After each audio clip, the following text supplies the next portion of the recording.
And the players say that win was just what they needed to keep that momentum going. Last night it was a great game. I think the guys really gave it their all. It was a game where everyone went out and just stuck to our game plan and really gave it their all, played for each other.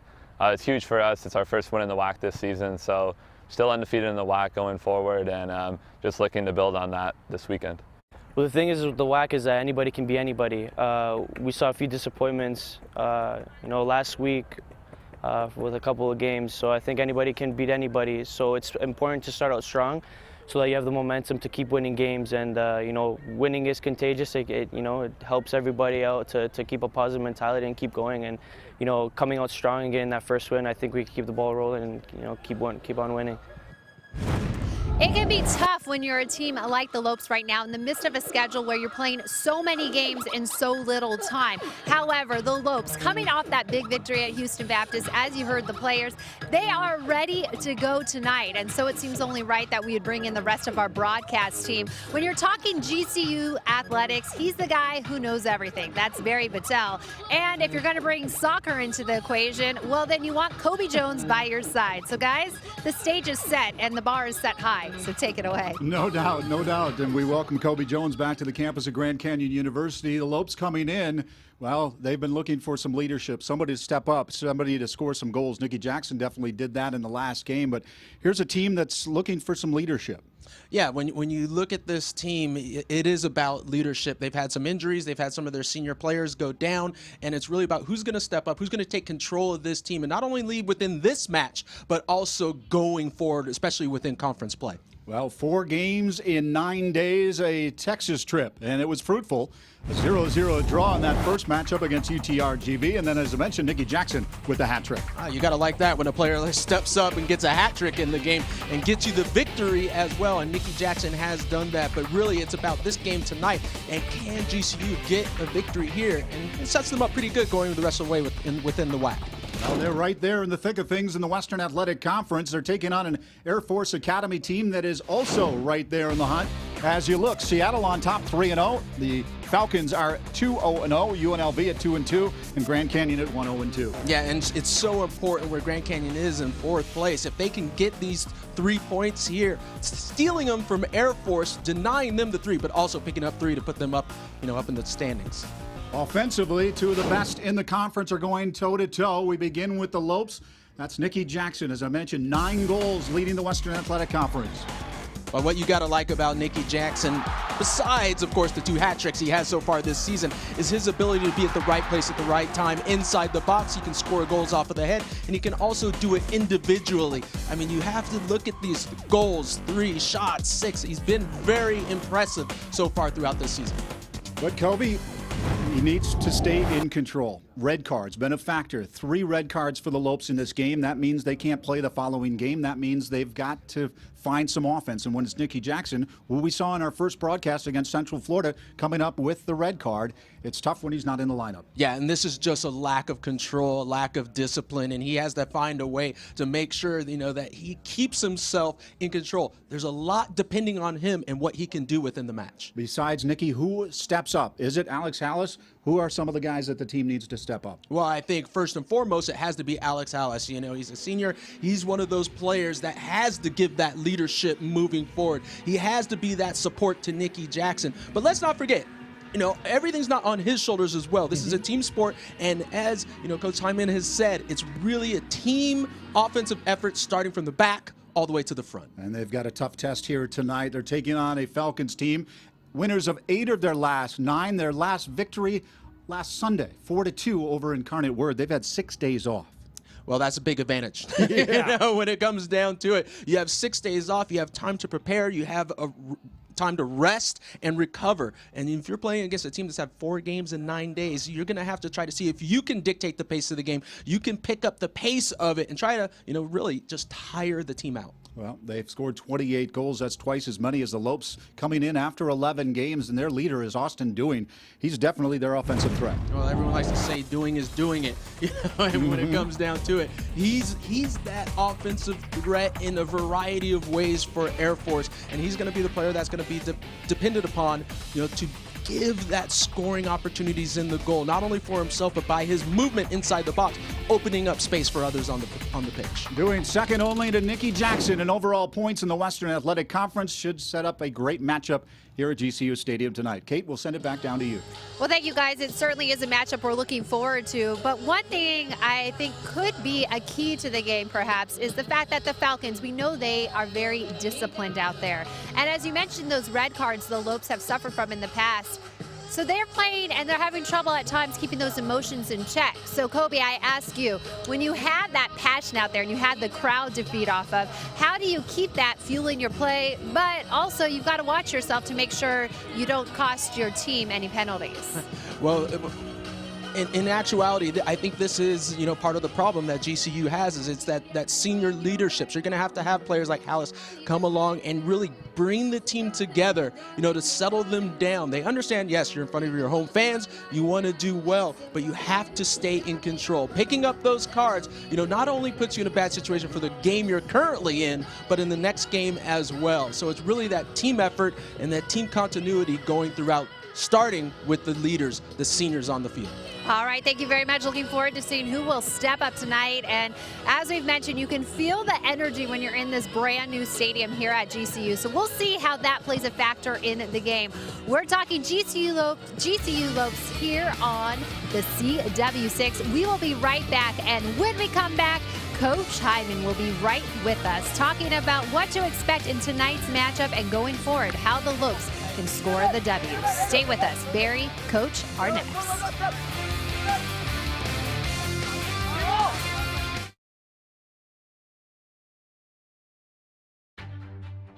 Grand Canyon University's newly remodeled golf course is thriving in the heart of Phoenix, featuring over 7,200 yards of expansive tees and tree-lined fairways, signature par 3s, greenside bunkers, premium greens, and a brand new clubhouse and restaurant. Experience a University Championship golf course this summer with great rates as low as $15 available now.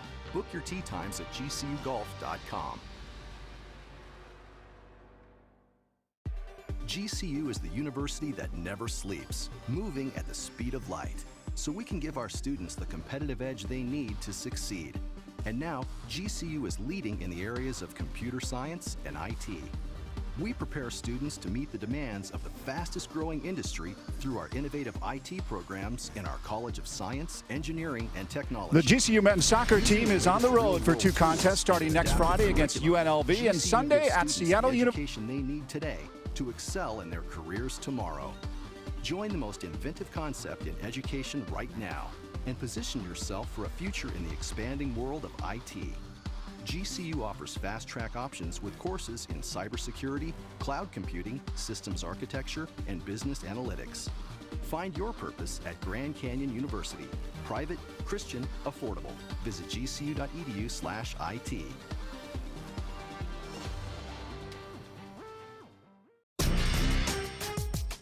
The GCU men's soccer team is on the road for 2 contests starting next Friday against UNLV and Sunday at Seattle University.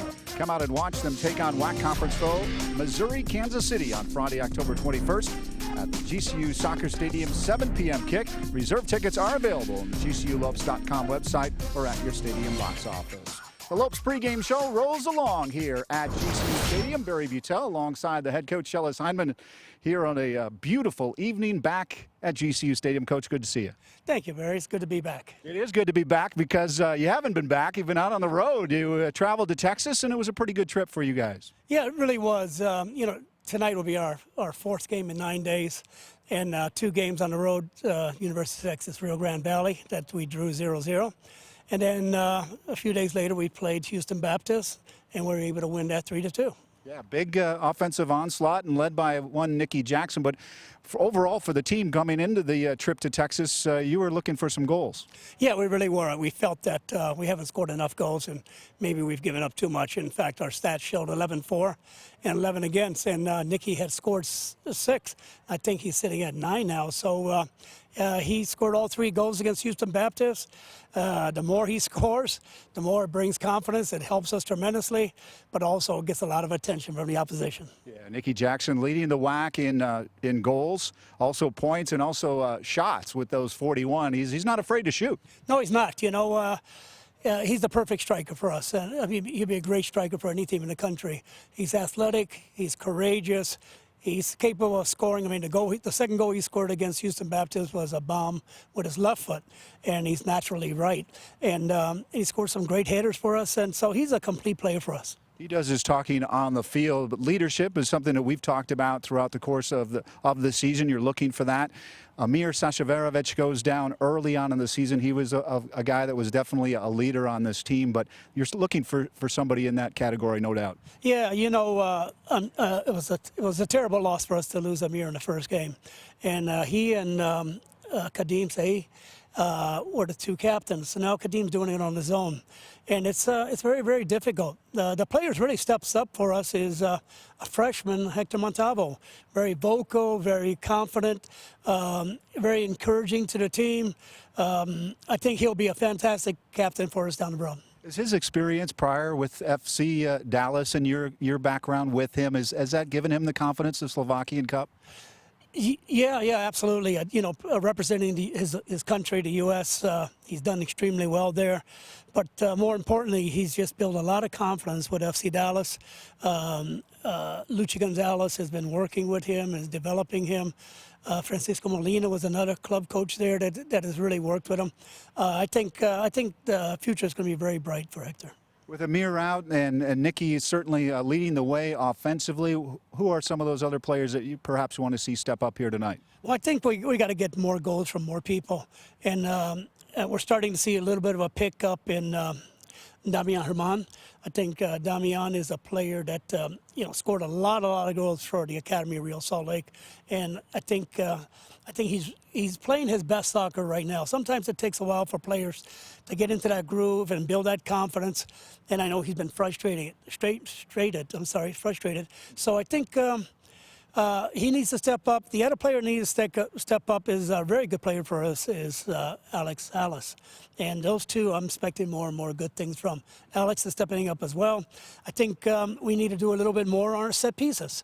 You know, we got to get on the end of the corner kicks, on the free kicks, because we have many times dominating opponents for our size. Well, you just got 3 goals from Nicky Jackson, but before that, it's always great to have a goalkeeper that is doing a pretty good job. And Kendall Day is 1.13 goals against average.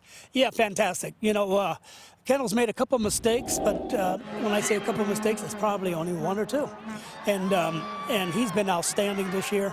And he's a player that, right here you see is a player that makes those huge saves for us. He's a player that really gets caught sometimes alone. You know, people break through, and he's the one that stands up strong. I tell you what, he's made a tremendous improvement just from a year. You're taking on an Air Force Academy team that, boy, they come in right there along Seattle atop the WAC, and they're a team that they've had a few days off, 6 days while you've had 4 and 9, and they're coming in red hot, winners of 8 of their last 9, and they like to score goals. Yes, they do. Well-coached team, players getting much more maturity on that team. They have an extremely high work ethic. Of course, they're in altitude training. They're very, very good on a counterattack. They basically sit back with 5, attack with 5, but the 5-day attack with are very, very dangerous, very, very effective running forward.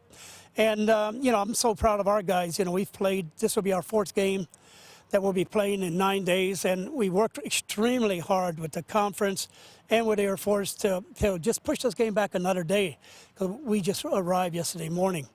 And Nita was cooperating, so what I'm trying to do is just work with the players. There's certain things in life you can change, certain cards you get with, and maybe sometimes those cards you don't like bring the best out of you. So I'm expecting a good performance for us tonight. I expect a great game from both teams, and I know the crowd will be here cheering us on. There's no doubt, though, the crowd will be here to support your team. Good luck tonight. Thank you very much, Bear. Shellis Hyman, the head coach of your GCU Lopes. Stay with us. More of the Lopes pregame show continues from GCU Stadium. Believe it or not, basketball season is right around the corner with a strong core of returners and some exciting newcomers. GCU women's coach Trent May expects his squad to compete for this year's WAC title. Kate sits down with two of the returners, junior guard August Touchard and sophomore starter Casey Rarick, when the Lopes pregame show returns right after this. There's a surge of excitement at GCU as the Lopes gear up for greatness. We do not accept defeat. We will not disappoint. We will not quit. All right, we're we back are in a the minute. intensity brewing in the heart of Phoenix. We are the Lopes rising. Come watch us defend our house against Louisville, San Diego State, and rival New Mexico State. Catch all the family-friendly entertainment. Games will sell out. Get your basketball season tickets today at lopestickets.com. At GCU, earning your degree online doesn't have to be without the college experience. To find your purpose, it takes support from those around you. GCU's leadership offers over 3 decades of experience in delivering real-world degree programs online. GCU's online class size averages less than 17 students with full-time faculty. Find your purpose online at Grand Canyon University. Call us today at 855-428-7692. GCU offers more than 200 innovative programs across 9 colleges, which now include cutting-edge next-generation programs in engineering, computer science, and information technology.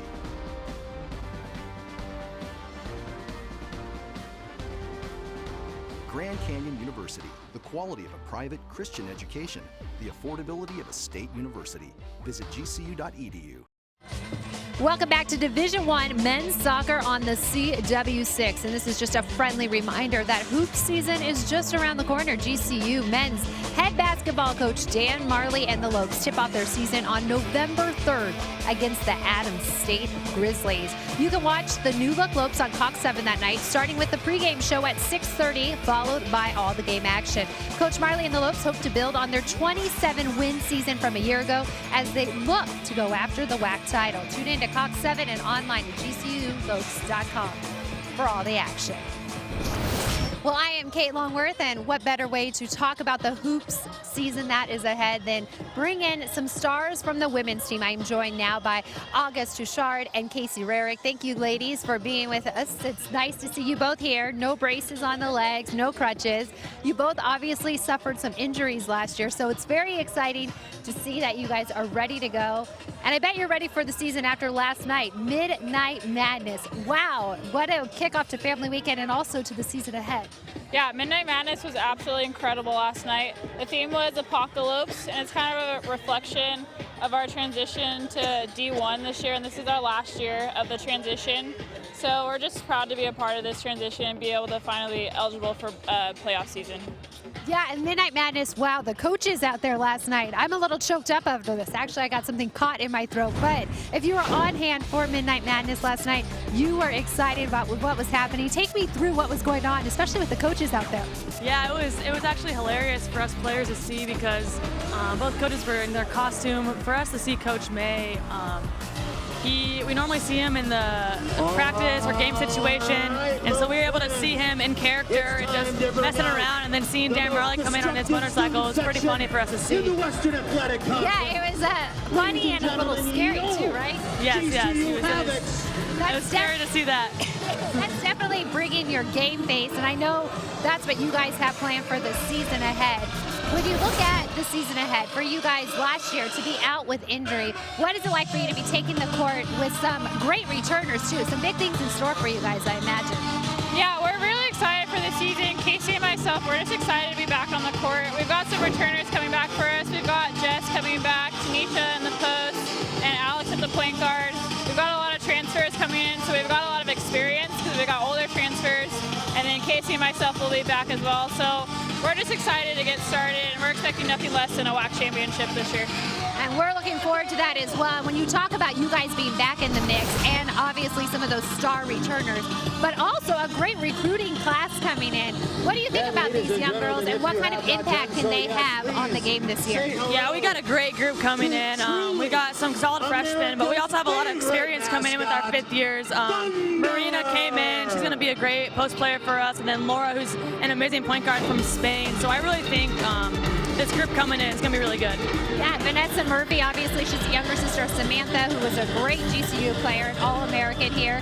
Erica Thomas, I love Coach Crystal Thomas recruiting her sister to play here. She was played volleyball at UConn, but now she's ready to go basketball. Her skills good out on the court? Oh yeah, she's looking great. Each day she looks more comfortable, and she's just improving and like loving being a basketball player. You can just tell. That's great. And then Bree Mobley also into the mix. She'll be in the mix after sitting out the first semester after that transfer. So she's in the mix January 1st. And that's when you'll get into conference action. But some exciting games ahead this year, too. Being back in the mix, what are you looking forward to most? I know we're going to talk about some specific games, but for you, just to be back in it all, you're looking at this schedule. How competitive can the Lopes be? We got a lot of competition on our schedule this year, but we're just excited to compete. We're excited to be back on the court playing with our teammates, showing what we can do, and basically just showing what GCU is all about. We're here to compete. We're not backing down from anyone, and we're just ready for all our competitors this season. And November 17th, that game stands out to me at Duke. What a measuring stick for your team. And we're going to get to how you're spending the holidays, too. But first, what are you anticipating as you head to Duke for that game? Yeah, we're pumped to be able to play against Duke. It's an amazing opportunity for us. We love the competition, and it's just going to be a good measuring tool to see where we're at.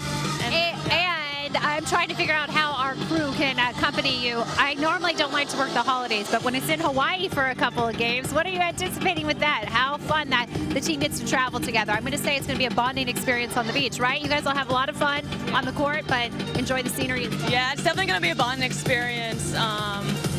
To be able to, it's Hawaii, so to be able to get on that beach and just hang out and really just get to know each other even more, it's going to be really fun. Yeah, whoever made the schedule, you did this one right. Well, thank you, ladies, so much for joining us. We're looking forward to the upcoming Lope season. You can catch some of the action with us as well. And still many more to come as we're talking Division I soccer here on the CW6. When we come back, this is the piece that will tug at the heart. GCU soccer player Wedner Delmmont has faced down the storm, and with the help of his, what he calls guardian angel, he built a new life for himself here at GCU. We have all the details right after this. Signature event of the year. Founded on the belief that the entrepreneurial dream is an engine that drives innovation forward in a global marketplace, the Colangelo College of Business educates and develops values-driven business leaders. Our graduates exemplify the principles of servant leadership and entrepreneurship. GCU's strong Christian identity informs the education you receive, integrating our Christian values with the business curriculum. The college features more than 25 programs from the bachelor through the master's level, catering to traditional, evening, and online students. These programs serve a diverse set of aspiring business professionals who not only learn in the classroom, but gain real-world experience operating actual businesses. Our students also receive unique access to Jerry Colangelo's legendary experience, leadership, and connections throughout the business world. Find out more at gcu.edu/business.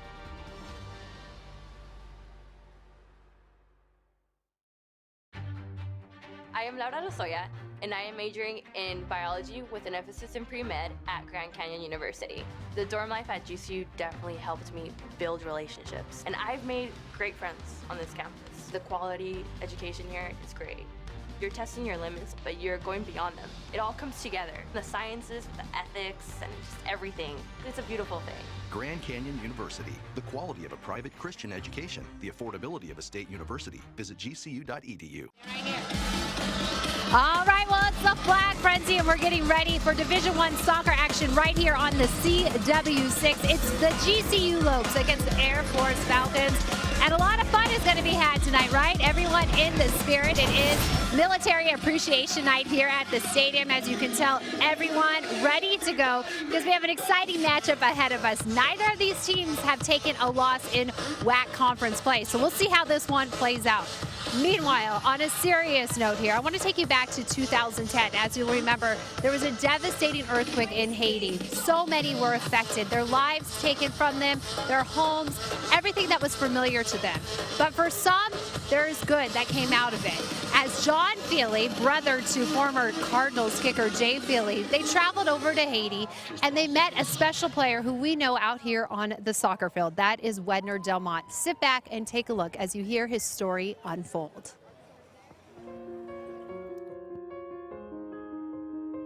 Life was tough before and after the earthquake. I did not grow up in a rich family, and my background was pretty rough, and I pretty much had to lean on God and believe that He's gonna provide everything for me. My brother John went down to Haiti very soon after the earthquake. He had a friend who was running an orphanage down there. He went and worked for a week and just did anything that they needed done. And there was just such chaos, and they were trying to organize medicine and clothes and things that had been donated. It was all just in piles, and so he just worked for the week and came back and kind of told me about his experience and that I would love it, and knew that it was right up my alley as far as trying to help people and the passion that I have for others. And so I went back the next year, and one of the things he said was, you have to meet this guy named Delmmont. And literally the moment I pulled onto the Mission of Hope campus a year later, there's this kid standing there. He's like, you know John Feely? John and Jay's two greatest men I've ever met. It's because of them God touched their lives and they've changed my life. And I'm here today playing sports in college. They went down to Mission of Hope and they do good stuff, building houses, providing meals for a lot of my friends and family back home, and people that are in need. Delmmont is special in that he worked hard. He would go to school. He was getting good grades. He went up and he had a full-time job. He provided for his family as much as he could. You know, he was trying to go after this dream of soccer. And so you see somebody who's doing everything they can do and not asking anything of anybody else to help them. And you want to help them. You want to do anything you can to help them along that journey and to see their dreams come to fruition. One of the greatest things I've ever done in my life was to go pick him up in his village, say goodbye to his parents, which was his mom, and his sisters, which was sad, and his brothers, and he's their sole provider, and it was just such a big change for them. And they're giving him to this man who they really don't know, to take him to a country that they know nothing of. So it was all new experiences, and it was just, I think, one of the greatest things I could provide for my kids, to show them how grateful they should be about our country and where they live and the opportunities that they have. Working at Mission of Hope, where I met Jay, was the best thing that ever happened to my life, and that's how I get to come here in the U.S. and being able to attend college and play sports here. It's been a blessing. It's a Christian environment, and I love it. People here are super nice, and I love being part of such a good environment and being an athlete here at GCU. I love every second of it, and I couldn't trade it for anything, and I want to take advantage of it and be thankful for every second of it, because all of my friends would be happy to be here, and they don't have that chance, and I can take it for granted. Defender, a sophomore from Colorado Absolutely Springs, incredible Colorado, what a couple 19, people with Jake passionate Darnell. hearts can do for others. Jay Feely midfielder, a senior and from others with Mission of Waxhaw, Hope continue to North serve those in Carolina. Haiti. Number 21, Unfortunately, Tucker the recent Axel. aftermath of Hurricane Matthew has And brought in more goal for the devastation Falcons, and a loss to the junior life from of Delmont's Sylvania, native Ohio. country. Number However, 23, Wedner John continues to Wendt. thrive here at The Falcons are GCU, playing 8-3 soccer in the for the season, Lopes and 2-0 working in hard to Western get his Athletic degree Conference play. so that he They're led by too head can coach help Doug Hill, those less assistant fortunate. coaches Chris All right, Foster so and many Kevin stories Boyd. out here on this soccer field tonight, and there's going to be a lot of great action as well. It is Military Appreciation Night here at GCU Stadium. We're getting you ready for kickoff, so keep following along right here on the CW6. We'll be right back.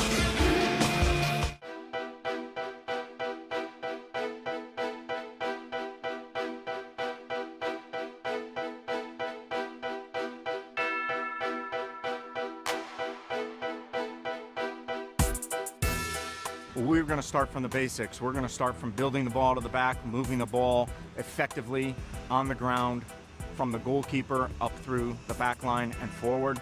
But we want to see quick movement on the ball and off the ball. We want the players to play at speed and think and react as quickly as they can. Changing the mindset is about accountability. Players have to learn how to hold themselves to a certain standard, and they have to be able to hold their teammates accountable. We want to grow from last year's experiences and really, really come together as a team. The spring was getting to know the girls, getting to know them as people. We didn't really get to set out a mindset, a mentality for the team, or even a style of play, and that's what preseason's really about. On the field, it's Division I men's soccer. You can find it only one place here in the Valley, and that is at GCU in the state-of-the-art stadium, and it's all here on the CW6. Right after this, I'm Kate Longworth, and I'll be joined by Barry Battelle and Kobe Jones. They've got the call as GCU takes on the Falcons of the Air Force. We'll be right back. Stay with us. Plenty of action coming your way. At GCU, earning your degree online doesn't have to be without the college experience. To find your purpose, it takes support from those around you. GCU's leadership offers over 3 decades of experience in delivering real-world degree programs online. GCU's online class size averages less than 17 students with full-time faculty. Find your purpose online at Grand Canyon University. Call us today at 855-428-7692. There's a swell of excitement at GCU as the Lopes gear up for their season, and they're ready for action. The only NCAA D1 men's soccer team in the state will dominate the field at our brand new state-of-the-art 6,000-seat soccer stadium. Former MLS Coach of the Year, head soccer coach Shellis Hyman, leads this all-star squad at the epicenter for soccer in the state. Come catch all the family-friendly excitement. Games will sell out. Get your GCU season tickets today at lopestickets.com. Hey, Phoenix. Live from the campus of Grand Canyon University tonight, the Lopes return home looking to extend their 3-game unbeaten streak as they play host to the Air Force Academy. Hello and welcome to GCU Soccer here on CW6 alongside Kobe Jones. I'm Barry Buttelle. Kate Longworth will be along in just a moment. Well, 2 teams atop the WAC standings along with Seattle go toe-to-toe here tonight, Kobe. And let's talk about 2 of their leaders. Let's begin with the Lopes, Nikki Jackson. Well, you talk about Nikki Jackson, he is a talent. This is a breakout year for him. He's absolutely doing it on his own, but also within service in the box. His movement has been brilliant, creating that little bit of space for himself. He is the threat for GCU. He's the one that needs to be on the ball. And on the other side, winners of 8 of their last 9, the Falcons come in led by Austin Dewing. Well, you talk about Austin Dewing on the Air Force. This is a great young man that all of a sudden things are starting to click for him. He's starting to score goals. He's getting assists, creating not only for himself, but for his teammates as well. Well, we're about ready to get this game started. We'll be back in just a moment. Prayer and National Anthem are underway here at GCU Stadium. We'll have the opening kick in just a moment.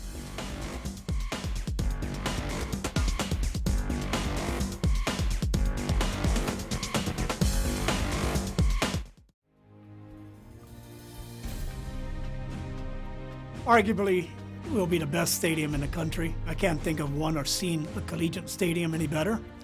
And it really comes to President Mueller with his vision and his commitment to the sport of soccer.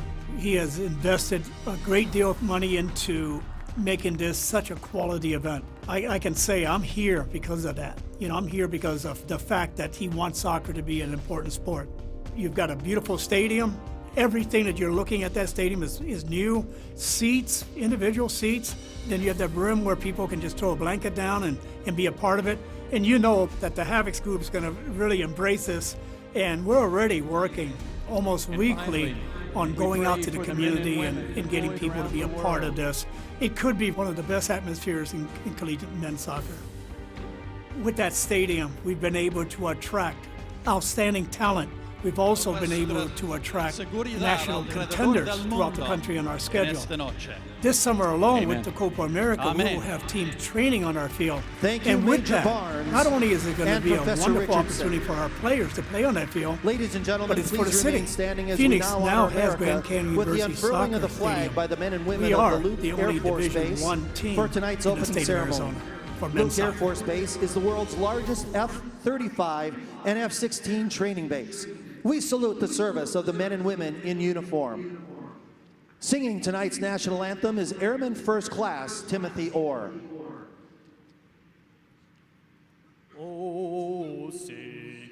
And you'll see by the dawn's early light what so proudly we hailed at the twilight's last gleaming, whose broad stripes and bright stars through the perilous fight o'er the ramparts we watched were so gallantly streaming, and the Rockies red glare, the bombs bursting in air, gave proof through the night that our flag was still there. Oh, sing does that star-spangled banner yet wave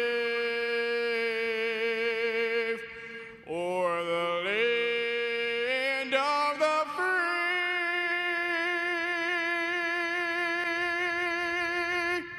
and the home of the brave. Airman Timothy Orr. National anthem sung by Airman First Class Timothy Orr from the Luke Air Force Base. Fantastic to see the Falcons with their entire team in that full salute during the anthem. Let's check our starting lineups for tonight's matchup. Here is the Air Force Academy, led by their head coach, Doug Hill. Clint Parker, Trey Puyatz, Luis Martinez, Tucker Bone, Cameron Dooley. On the back line, Tristan Conrad, AJ Esparza from Phoenix, Jake Yarnell, Tucker Axoy, and Austin Dewing. John Went in goal for the Falcons. In his 10th season as head coach, Doug Hill. His assistants are Chris Foster and Kevin Doyle. They come in with an overall mark of 8-3, winners of 3 straight, 7 of the last 8, coming off a big 4-2 victory against Incarnate Word last Sunday. Now for Shellis Hyman and the GCU Lopes. Jordan Slack, Hector Montalvo, Jamie Olivaria, Charles Keating, Alejandro Radia, Hadim Say, Austin Day, Alex Hallis, Damian Herman, and Nikki Jackson. In goal, Kendall Day. Shellis Hyman in his 2nd season, longtime collegiate coach at Southern Methodist University. His assistant coach is Brent Irwin, the grad assistants Diego Walsh, Juan Gonzalez, Boris Teoharvik. Now to Kobe's Keys. Kobe? Well, you talk about what GCU needs to do, considering that they're playing their 4th game in 9 days. It really is about dictating the pace of the game, trying to slow the game down when they want to, because they have to know Air Force is going to try to come at them and get it going as fast as possible. They have to stay disciplined. They've been picking up red cards at home. I know the crowd gets them hyped, but they've got to find a way to stay disciplined and stay in tune with the match. And then we've talked about it before, but you know what? When you're scoring a couple hat tricks so far in season, why not? You have to talk about it again. Get Nikki Jackson involved in this match. Can he put up more numbers tonight? Give him the ball. 41 shots shots overall for Nikki Jackson, leading the Western Athletic Conference. His 19 points also atop the conference. His 9 goals, as you mentioned, also atop the Western Athletic Conference. On the other side, Austin Dewing comes in with 17 points overall, 6 goals, 5 assists in 11 games. He's got 21 shots, 11 of them on goal. He's got 3 game winners for the Falcons. Colorado Springs native, went to the Air Academy, the sophomore. As I mentioned, AJ Esparza also on Air Force from Chandler, Arizona, and Perry High School locally. Beautiful evening here on the campus of Grand Canyon University. Referees, Daniel Radford, Carmelo Lofaro, Joseph Prevost, and Robbie Holner. Tucker Bowen for Air Force Academy. And the Falcons, Tristan Conrad to the middle of the field.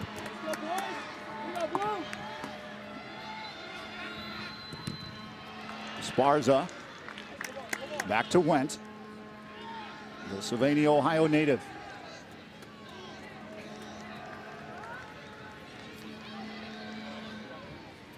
To mention the Falcons 6 days off between their last game last Sunday to this evening.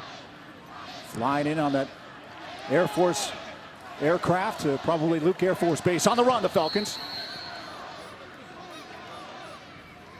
Kicked up, Kendall Day. Well, you can see right off the bat how direct the Falcons are going to be, getting the ball up as quickly as possible, trying to find the head of their players and having players run off on the flanks, trying to win that second ball. Olabaria kicked it back and forth with Day on the far side now. Aaron kicked by Montalvo, but picked off by Damian Herman.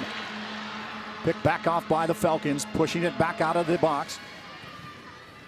From the touchline. Off of the chest of Tucker Bone. Kicked back by Puyats.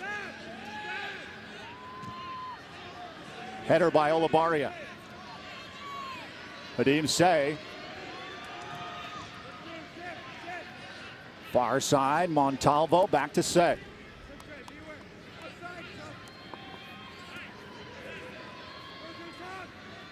Jordan Slack. Dewing loses it. Hallis.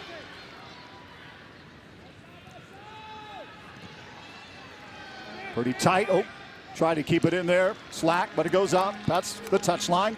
Throw in for the Falcons.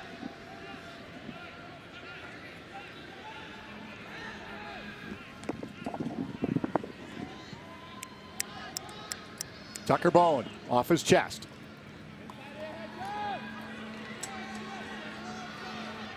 Far side, Radia. Throw in Lopes.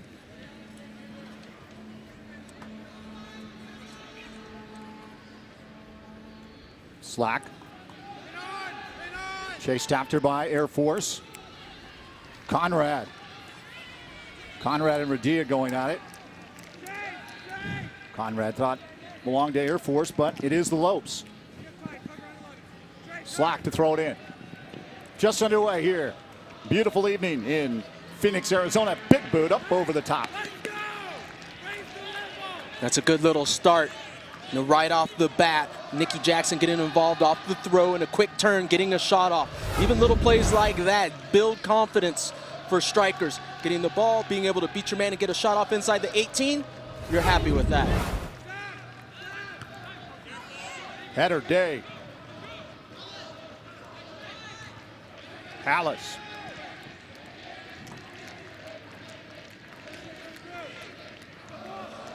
Up the middle. Air Force up at midfield.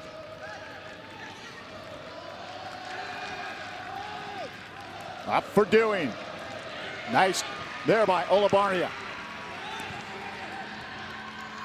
Herman. Turns. Jackson.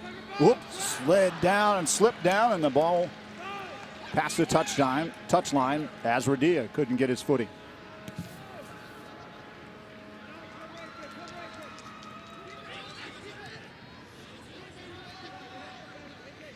Back there, Esparza. That's not bad so far for GCU as they are matching the pace of the game so far. You have to question how long this can go on, though. At some point, as the game starts to settle down, within that, that's where GCU is going to have to try to take control of this and make sure that it does settle down. This is a high-paced match so far. Well, with every passing minute that Air Force doesn't have a scoring threat, that's a positive sign. They've come in the opening half outscoring their opponent 13-4. It's a team that has scored 28 goals. Olabaria, nice move around Parker. Parker with that arm and wrist brace. Far side, looking for a little bit of room is Hallis. Hallis, nice pivot and go into the box.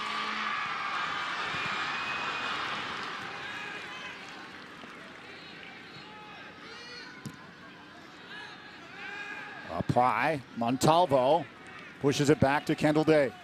Yeah, but that was a nice drive by Hallis, actually getting the ball and just being aggressive and going into the 18. That's exactly what Coach Hyman wants to see. A little bit of dancing, a little bit of luck getting through here, but still, next shot is going directly to goal. Hallis with 1 goal on the season, 3 assists. Near side. Picked off. Jackson trying to weave through. Picked up there. Keating. Crosser. Header. Pushed back down. Damian Herman went able to pick it up easily.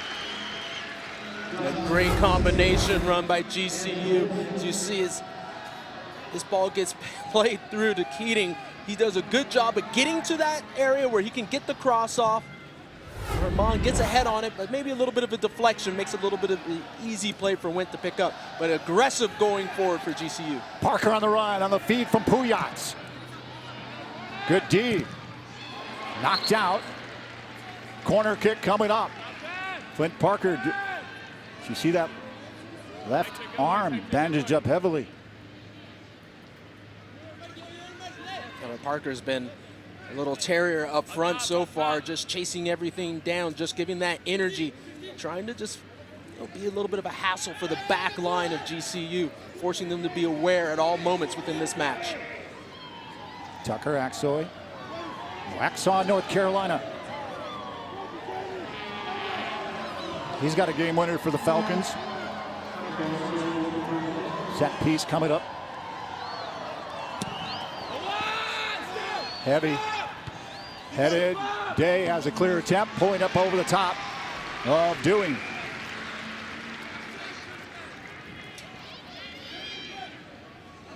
Day with a 1.13 goals against average. The Gilbert, Arizona native.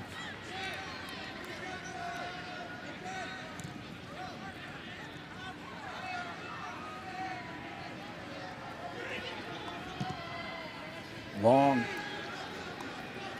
Right outside the box. Jackson trying to pull back and around. Kicked out by Air Force. Yeah, even though nothing has really come of it so far for Nicky Jackson, he's starting to feel it. He's bringing the ball down inside the 18 and willing to take on not only 1, but 2 players. Shows a little bit of confidence for the young man. Hammer Dooley kicked that one out initially. Out of bounds. Throw in by Tristan Conrad, Schaumburg, Illinois.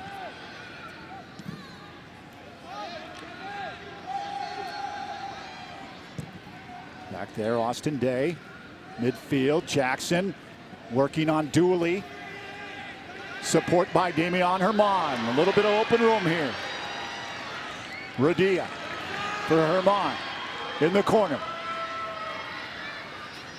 Moves to his right, back left, looking for a little bit of space, finds it.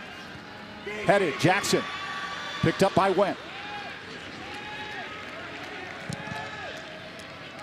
Big leg by Went. Yikes, on the run. And out. Goal kick coming up. Went with a big leg. Yeah, and you can see that big leg is trying to just send players through right away. Trying no break whatsoever, no build-up. It's Highway 1 direct, trying to get it going up to that front line. And we mentioned it earlier, it's about the rhythm of this match. Air Force is going to try to keep it going at a high pace, hoping that eventually the 4 games in 9 days is going to eventually, affect the legs of the GCU Wear players. him down. Far side, Slack getting tugged on. Pushes it in and kicked out. Oop, right at the touchline and bounces back. Say. Pulls back. Puyats lost his footing on the move. Alice. And Herman tried to do it, but picked up there by Dewing. Good work by Slack. Inside, Alice pushes out. Radia. Marked and booted out by Air Force. Let's send it down to Kate Longworth. Well, guys, as we've talked about, it is Military Appreciation Night here at GCU. Many members from Luke Air Force Base in attendance tonight, and I'm joined now by Airman First Class Tim Orr. Exciting action going on down there, but missed opportunity, but not when you stepped up to the mic, Mr. Timothy. This you guys may recognize as our national anthem singer. How did that come about? You're a multi-talented person. Yes, I've been singing my whole entire life. Guitar, drum, singer-songwriter. So, you know, I got an email asking if I wanted to do it, and I was like, yes, sir, sign me up. And you did terrific out there, but I want to talk to you, too, just about your commitment and service to the country. What led you to that? My grandfather was a pilot. My uncle was an avionics troop, and I wanted to continue that family legacy and serve my country. Incredible and great family story. You guys giving back so much. And it's a great night tonight for the community. Luke Air Force Base and GCU doing so much for the community. And tonight joining forces with the Air Force Academy in attendance as well today for the game. What's that like for you guys to just kind of team up, this power couple, if you will, out here at the game, bringing the community together? We're honored to be part of the community. We thank GCU for having us attend the game. You know, it's important for us to be involved with the community as much as we can. So this is a great opportunity, and yeah. And we thank you. Thank you for all that you do serving our country. Timothy Orr, you guys. We're watching heroes of the game, but a true hero in life. No doubt, Kate. Thank you. Airman Orr, great job with the national anthem. A little bit of end-to-end action. Falcons definitely look for that home run, which I kind of like personally. Go for it. You got somebody with some speed up front, and if you recognize it, I say go for it. Work to the assets of your players. In the box, Falcons push out. You don't agree with me, do you? No. Oh, no, I wanted to let that play go. I was going to say, no, it's a great tactical play, by Coach Doug Hill, just understanding, the situation. This is 4 games in 9 days for GCU. It's like tournament play, so the legs are going to be heavy. Coach Hyman has to rotate players as best as he can, but still, after time, the players are going to feel it. So Coach Doug Hill of Air Force says, you know what? Let's be direct. Let's push the pace of this game as much as possible. Put the other team on their heels. There's a chance for GCU. Header in the box. And Air Force on the run. There's a little bit of that direct play by Air Force. A great ball through, just missed, but well done by Day to come out and be that obstruction and make sure that shot goes wide. Gano is doing second overall to Jackson. Points overall in the conference. Again, Clint Parker. Good D. Conrad moves in, pushes. Martinez, near side. Axoy and knocked out. You look at number 3, Charles Keating from Palos Verdes, California. A walk-on here at Grand Canyon University.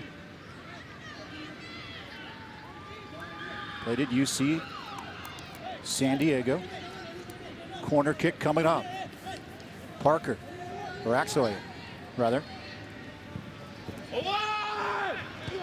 Headed out. All right. Yikes. Did he not just take that right in the face? Yeah, Slack is feeling it for sure. Oh my gosh. Takes that right in the face from about a foot or 2 away. Wow. Look, that's amazing. Now here's the look just going up. Right in the face. Not a whole lot you can do about getting out of the way of that one. That's about a foot away. Bam. The first shot looked like a Rocky movie. That was a blow. It appears to be fine. Jordan Slack. It's the nature of the sport, right? Yeah.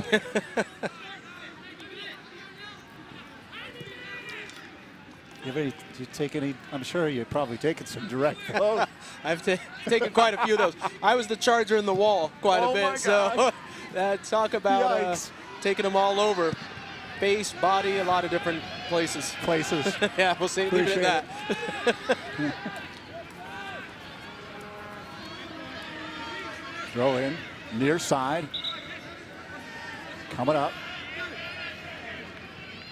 Tristan Conrad, the junior. Down the line, off the chest, running after it. Tucker Bone.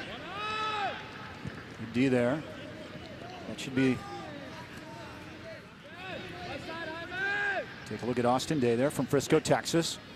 Soft header. High boot.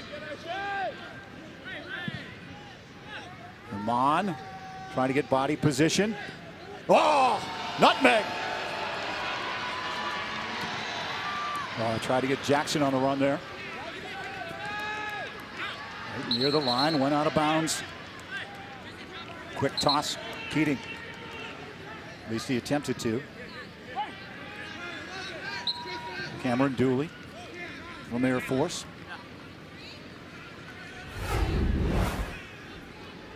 Here's a little bit of the touch by Herman in space. Hello, right through the legs. That's tough. And just runs. It's a good little play from Herman. I like that.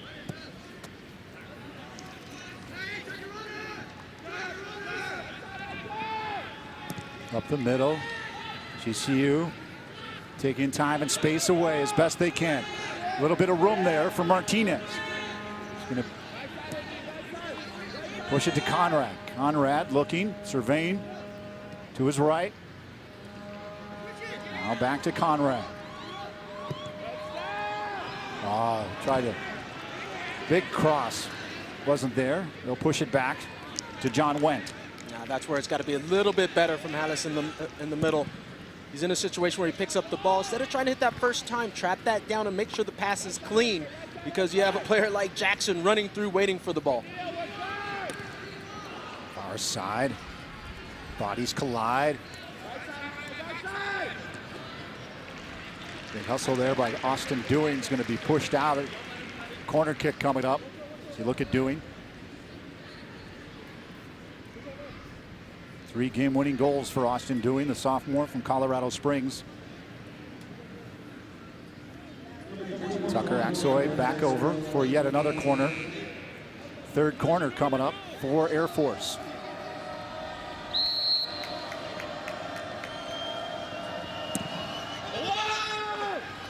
Curling, headed out, GCU. Herman. Near side. Oh, right along that touch line. Be careful. Oh, he did get called. A little careless there. It'll be a throw in for Air Force.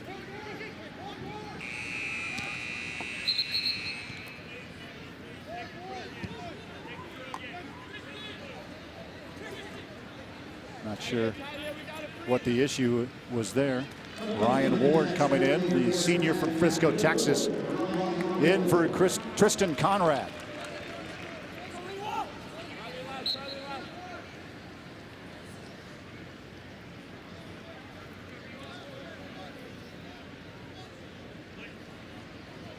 Conrad will take a seat. Ward's going to throw it in. Down the line. Olabari is there. Goal kick.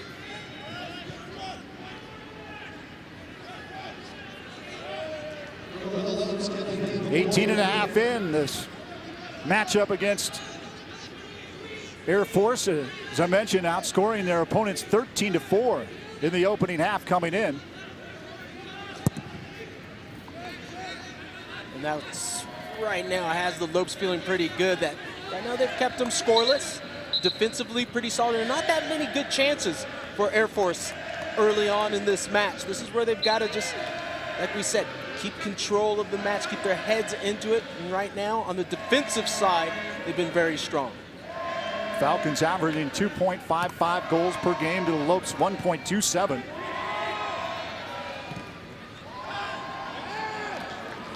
Dewing looking for some space. Right out in front, goes past the diving Day. Nobody there for the Falcons. Goal kick.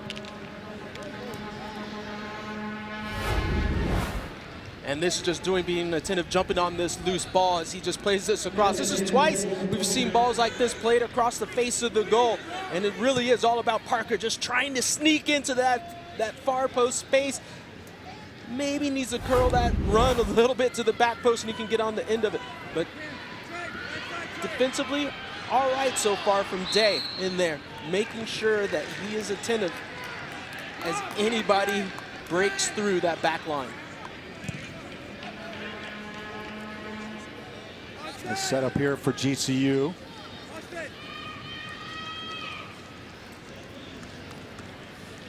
Let's take a look at shots so far. The Lopes' second most shot attempts in the Western Athletic Conference, coming in at 141, but they're 5th in goals.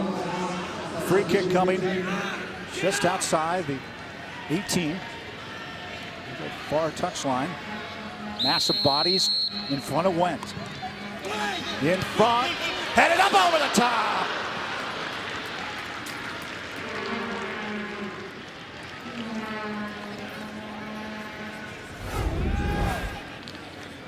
And you see right here, this is where Coach Hyman said you got to get this player involved and be better on the set pieces.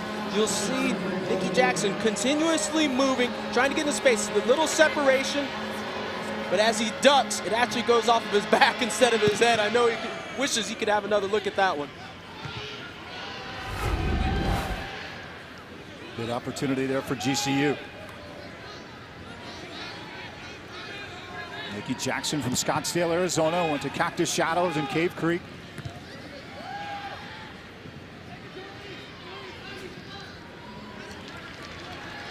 Big push there. Sliding tackle. All ball. Oop. Coming back, say. Dooley. Martinez. Looking for some space. Tucker Bone. Moving to his left. Looking inside was Dewing. Not a lot of space. Alice. Ward. Far side. Yarnell. Cross into the box. Parker wanted to call. Are you serious? Here's a little run by Keating straight through the middle. You see the tackle by Dooley, and then he goes on a run of his own going the other way. And here's a look at that ball that goes over the top. You see the header comes back, and Parker's upset, feels that he got fouled inside the box, but the referee just waves it on.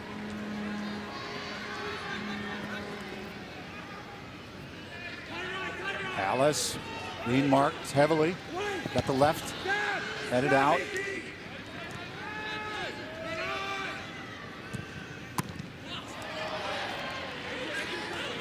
Alice giving a little bit of space.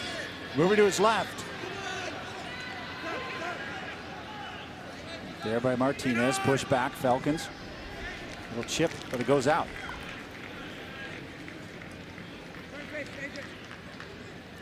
Jordan Slack to throw it in. Nadeem said. Kicked inside. Alice. Been active. Oh! And the call just outside the 18. On Luis Martinez from Leander, Texas.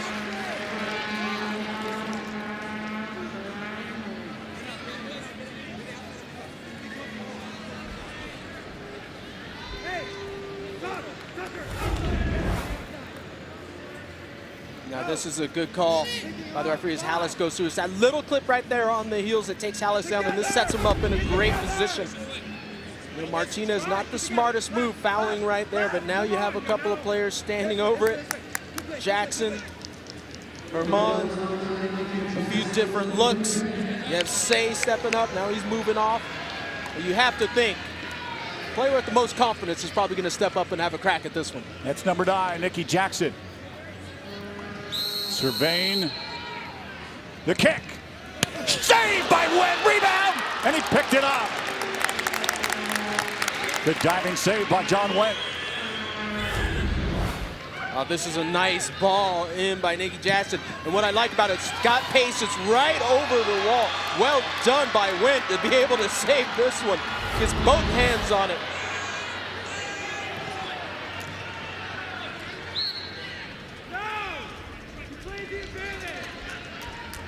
Well, Labaria went down hard. Slack. Cross. Headed by Herman. Wentz going to come out and pick it up. Again. Parker. His pass. Ricochets. Goes into the platform. Oscar Chacon will make his way in for the Falcons. Number 5 from Rancho Palos Verdes as well. Matching Charles Keating from Palos Verdes.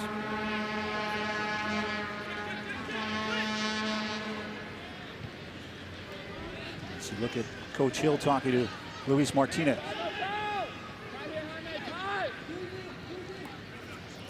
Pushed out by Day. Let's send it over to Kate Longworth. Well, guys, it's a tale of two teams, if you will. The Falcons playing on 6 days rest, while the Lopes are playing their 4th game in 9 days as they trekked from Arizona to Texas and back home again. Last on the field just 48 hours ago. Kobe, you can probably talk about just how this can affect the team. Do you think you'll see any different tactics out there? Are they playing against trying to fight off that exhaustion? And you always hear about riding the momentum. Obviously, they got that 3-2 win at Houston Baptist on Thursday night. Can that play into their game plan today? And for the Falcons, you'd imagine they're well rested, but could they be a little rusty with that time off as well? Well, you look at it, I mean, all of those are great comments as they all go into play, because you have 6 days off. Yeah, you can find yourself rusty, but what it really comes down to for GCU is how long can you keep these energy levels so high? At some point, they're going to have to try to get control of the game a little bit and slow the pace down, because Air Force is coming right at them. They've withstood the onslaught early on here.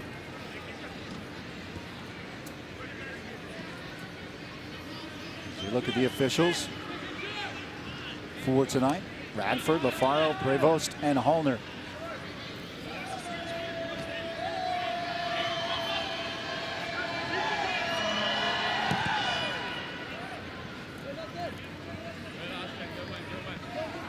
Too far, throw in for the Lopes. I think the Lopes could have get a good handle on this game if defensively, as Air Force comes at them, they absorb that pressure. They panic a little bit on just booting the ball forward. If they could play that ball through that midfield, breaking the lines of the Air Force players that are streaking forward, then all of a sudden everything starts opening up in the attack. In front, headed out by Olavarria. Field starting to tip a little bit. Air Force's way into the box. Goal kick coming up. There he is again, Austin Dewing. Just kind of chipping away. Well, and this is why Dewing is so dangerous, just on a ball like that. As he's playing out on the right flank, you really don't expect him to be there, but he continues to make those runs into those spaces, being that extra player, getting inside the 18 when needed.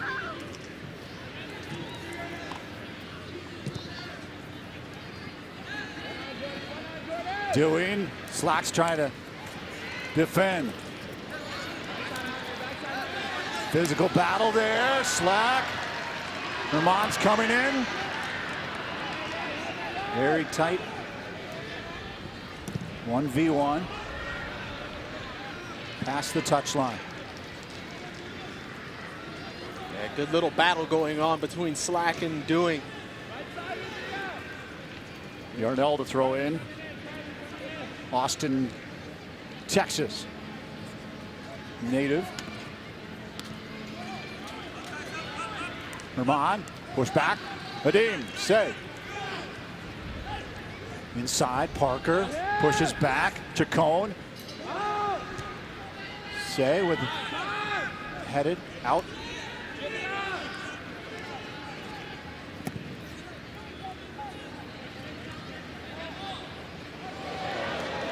Herman by Yarnell inside.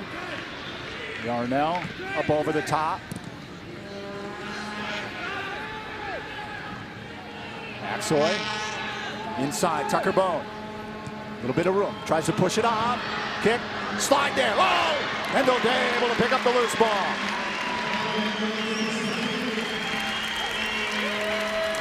Excellent work by Day as this ball gets played through. You can see the run by Parker.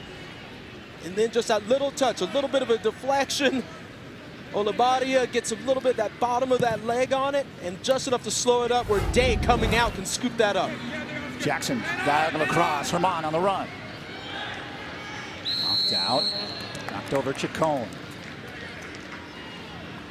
Sims coming in for Parker. Yep. You look at Chacon and you also see Alex Hallis, been active in the opening half. You can see the amount of substitutions that Air Force is making, continually having fresh legs in there to push the pace of this match. Just testing out the legs, these GCU players. A lot of time, a lot of effort, a lot of mileage, as we like to say, on the legs over the last 9 days. Sims coming in now. Jose Rodriguez Nieblas also coming in. Look at the Phoenix, Arizona native from Central High School.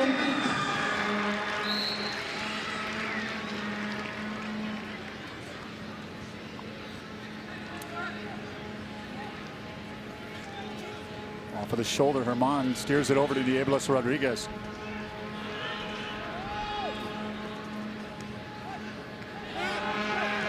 Tucker Bone. Say comes back.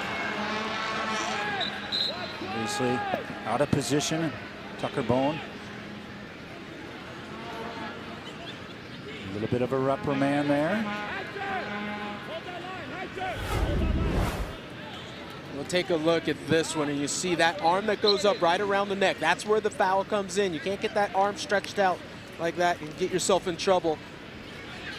You can't do that? No elbows up there. Up in the face. Up high.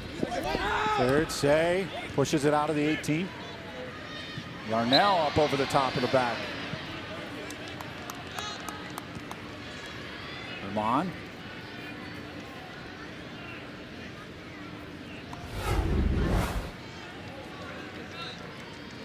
Take a look. It looks like a chin into the back of the head of Herman, huh? I think the chin would probably be hurting a little bit more. You think? No glass jaws in Air Force, right?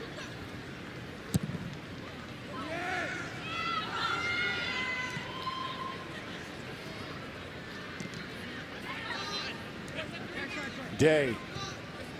Looks for the give and go. Stops. Turns back. Inching his way in. Jackson right at the edge of the box right there. Back turned. Throw in coming in for GCU.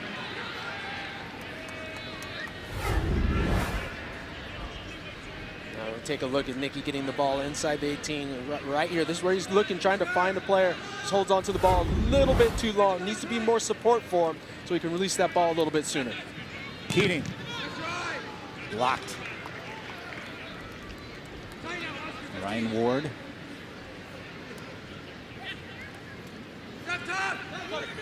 In the corner, push back out. Day.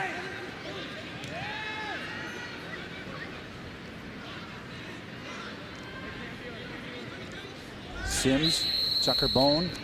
Oh, holding that right ankle is Chacon. Yellow card. 14th yellow card of the season for Air Force. See this little touch here, Nieblas comes in, Chacon comes up, and there. One thing there, we'll see it. It's not that first lunge in, but when his foot comes down right there on the ankle of Nieblas. Chacon seemed like he confirmed it when he got up, knew what he did.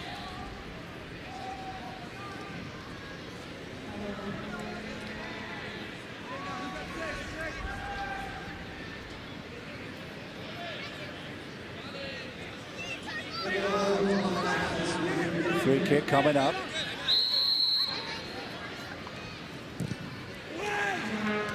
Inside, pushed out.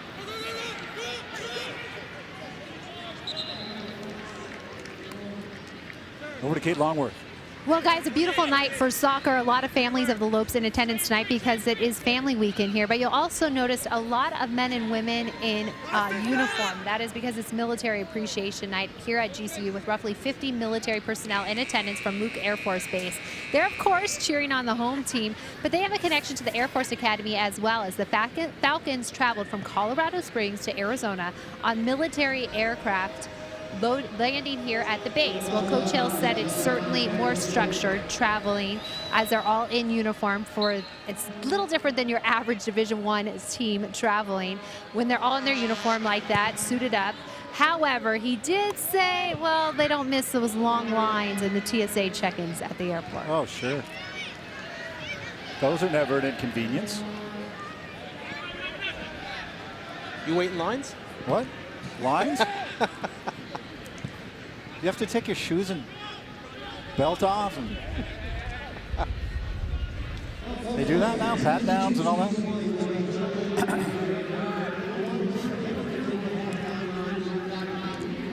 No score. GCU and the Air Force Academy. Barry Butel, Kobe Jones, and Kate Longworth. And now this is a little bit better from GCU. As you can see, they're holding the ball a little bit more, not trying to match the up and down of Air Force too much. For that home run, Jackson outside, pitches into Day. Oh, slide there at the last second.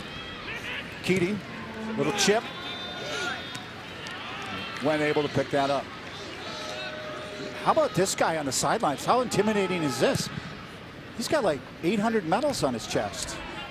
No, That'd be intimidating if somebody, a high-ranking official like that, was right by your bench. Yeah, standing right behind you? Yeah. You come off and see that?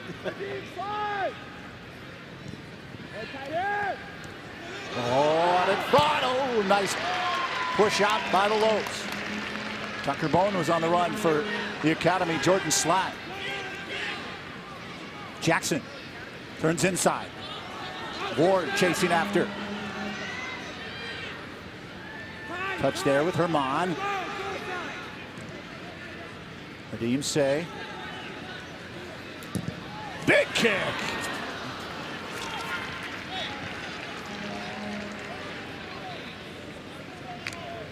One of the few times that we see Say getting up into a dangerous area, receiving the ball and having that big shot from distance. That's going to help open things up. There needs to be a little bit more support up top with Nikki Jackson. Jackson's getting a hold of the ball here, and he lays this off to Say, and Say steps up. You know what? Why not have a crack? This will force Air Force defensively to step out, and that will open things up for other players. Dean with 2 big goals in the first broadcast, the home opener, in front of 6,402 in attendance. Largest to see a collegiate soccer game in the state of Arizona.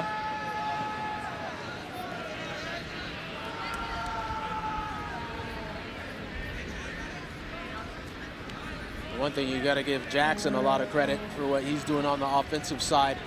You know, just showing up defensively, helping out a player like this, trying to make it easier for Say and all of those behind him. But Jackson's been excellent so far, chasing every ball down. Sometimes that's a lonely job up top for a striker. John Went, left-footed kick. Say with the header, knocked down by Ward. Chacon, far side.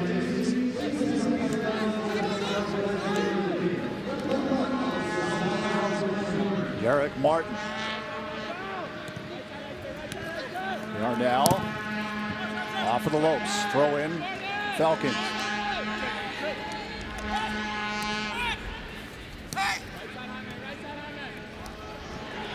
Tripped up. Free kick coming up. Stewing takes a face plant. Yellow card coming up. 21st yellow card for the Lopes. Montalvo. As Montalvo shifted out there, he's a little late getting there. See, and this is where he goes. Smart play by Montalvo. That's a tactical foul. You see as this ball is going through. This is actually streaking towards goal. Would have been a Wide open opportunity, so Montalvo, tactical foul, picks up the yellow.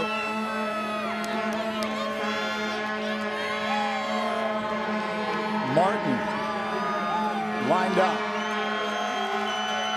Eric Martin from Huntington Beach, California.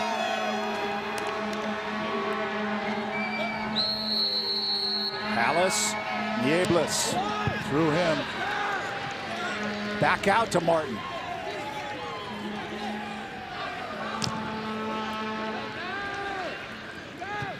Huyats. At the center of the field, Yarnell goes to his left.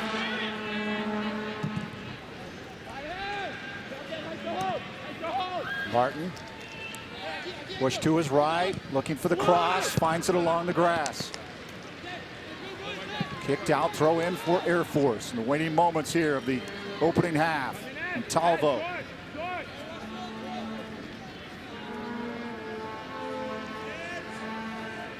That was one of the three red cards for the Lopes this season. Far side. Throw in for Air Force.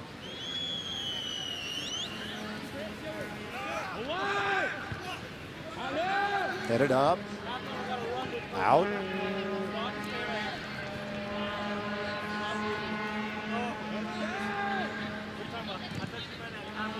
Alice working hard. Along the touch. Herman inside. Hallis turns back out. Leaves her slacks. Midfield. Has some room. Punches it up. Looking for Herman. Turns around. Puyats. Herman on the left side. Pushed out. Leon.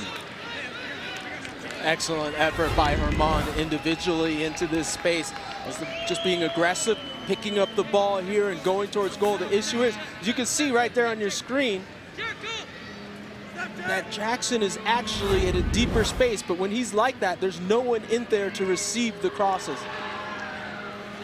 Oh, sweet work there by Hallis.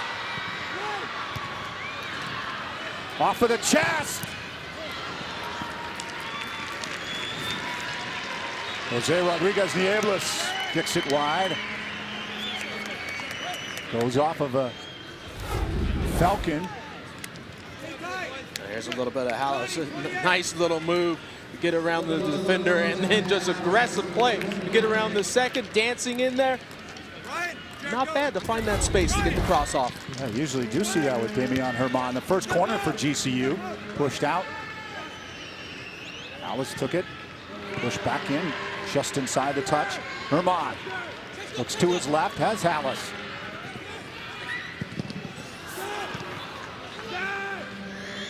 Olabaria, slack, look at the corners, 3-1. GCU with a little bit of pressure. Tucker Bone. All the way down, Kendall Day's going to cut that off.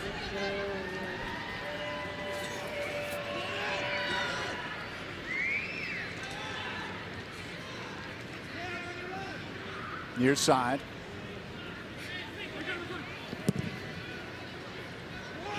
Looking for a bit of a home run there. Jackson. Controlled. Dooley. Jackson has it back. Looks inside. Slack. Keating. What an effort by Jackson, just individually. He's being a handful. Day gets a shot off. Woo! Good work by Austin Day. Punching it up over the top is Wet. Yeah, Austin Day going with that cross shot. He'll take whatever it turns out to be. But as he has a look from here, mishit or not, this is a dangerous ball, and all Wink can do is try to make sure that this goes over the crossbar, just with a little tap at the last moment. Another corner coming up. Opposite side. Inside, headed by Say. That's up over the crossbar. And yet another corner. Oh, you can start to feel the energy as these quality of service has been excellent, as Say got up big time for that one. Heavy, Say pushes back. Errant kick out of there. Dooley blocked. Pushed out.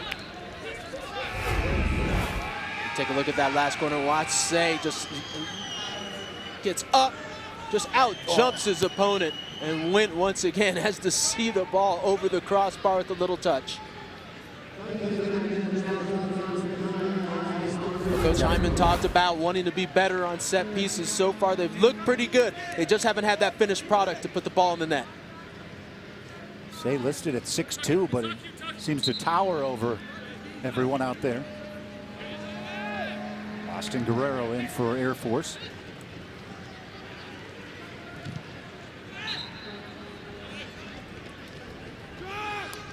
GCU not showing any signs of playing 4 games in the last 9 days.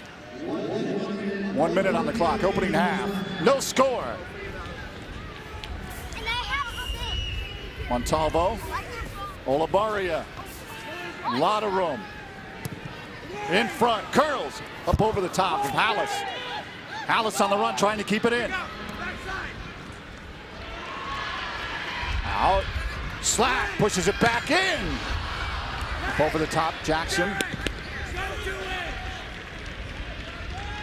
On that last play, Jackson really just tried to create something special. That's a difficult ball to get a handle of. I would rather that he tries to trap that one and brings it down, as he's actually moving back towards the ball, away from goal. And he also, with his left foot, is trying to wrap it around the ball that's coming to him to hit it first time. Jealous Hyman has to be pleased against the high-scoring Falcons to go in at the half. Scoreless. Hard-working opening half between GCU and the Air Force Academy. Doug Hill and the Falcons coming in overall 8-3 overall, winners of 3 straight, 7 of their last 8. Their last victory coming this past Sunday, 4-2 over Incarnate Word, but Kendall Day equal to the task are the Lopes, shutting them down here in the opening half as the Lopes coming off their big 3-2 victory on their trip to Texas against Houston Baptist. Let's send it down to Kate Longworth with head coach Shellis Hyman. Thank you, guys. And, Coach, thanks so much for being with us right here. When you look back on the first half play, I imagine pretty happy with the opportunities your team was creating, especially when you guys had the ball down on the offense. Yeah, I thought, you know what, I really thought we started off extremely well. We put them under a lot of pressure, and that was the key for us tonight, was to put them under pressure, because I think they didn't expect it because we've had so many games in a row. And I thought we did well, and then you could just start to see that they start to figuring things out a little bit, and they were causing us some problems with players running through the midfield, running behind us. I think we'll correct that if they haven't figured it out yet. But again, at the end of the first half, like as you mentioned, we really started putting the pressure on them. Yeah, how do you combat that transition defense when they are probably a little bit more fresh legs than your team? What will be your message to the team at half? Yeah, definitely much more fresh legs. What we have to do is we have to stay turned on. And where we get caught is when we're attacking, and then we're ball watching, and then we don't notice that somebody ran behind us. Now that ball comes through. So, and that's going to be the message again tonight. All right, we're looking forward to a great second half. Thanks, Coach. Bye-bye.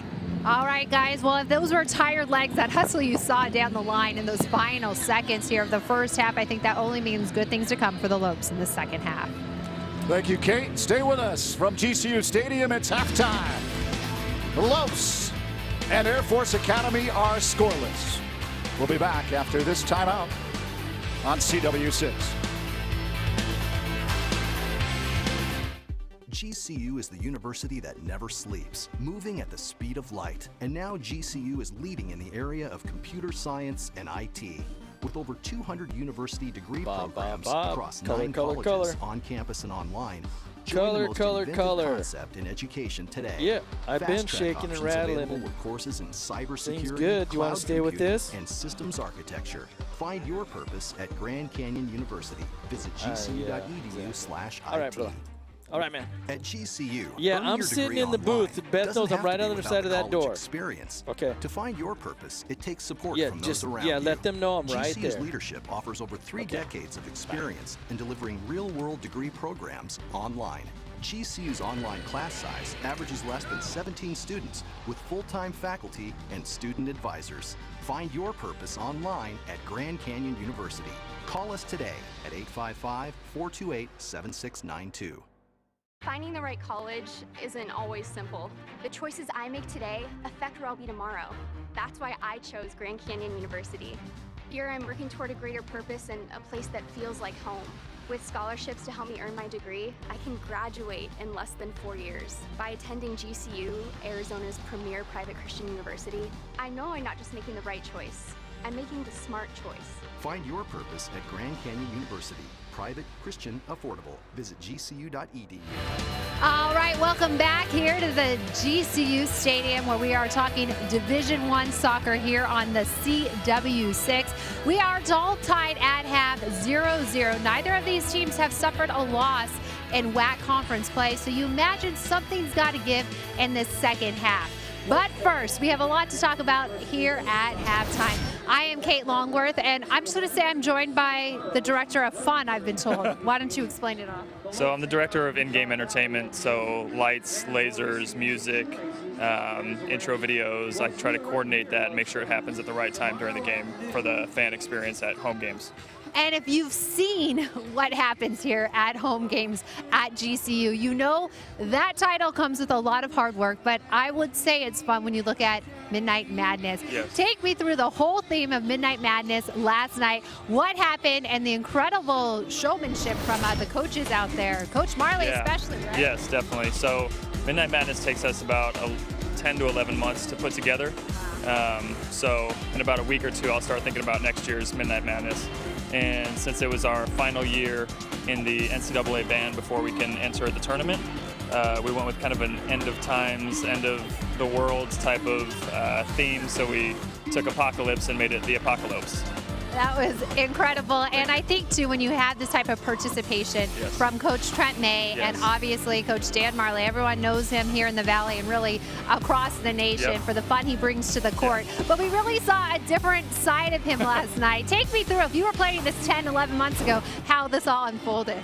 So both Trent and Dan are game for anything. And so whenever we come up with an idea, they always look at us and say, yep, we'll do it, no matter what. So that we really have a lot of support from those guys, and they just make it that much greater that they're game for anything. And now for me, I remember the first video I saw of what happens inside GCU Arena. It was prepping me for the upcoming season last year with those 27 wins. Now, when I saw the video alone, what happens in the arena, I got goosebumps. Then I got to witness the season that was last year. Absolutely incredible. For those who haven't been out here yet, we're trying to get you out here because it's fun to be had. But just take me through how you would describe to someone who says, oh, really? What happens at a game?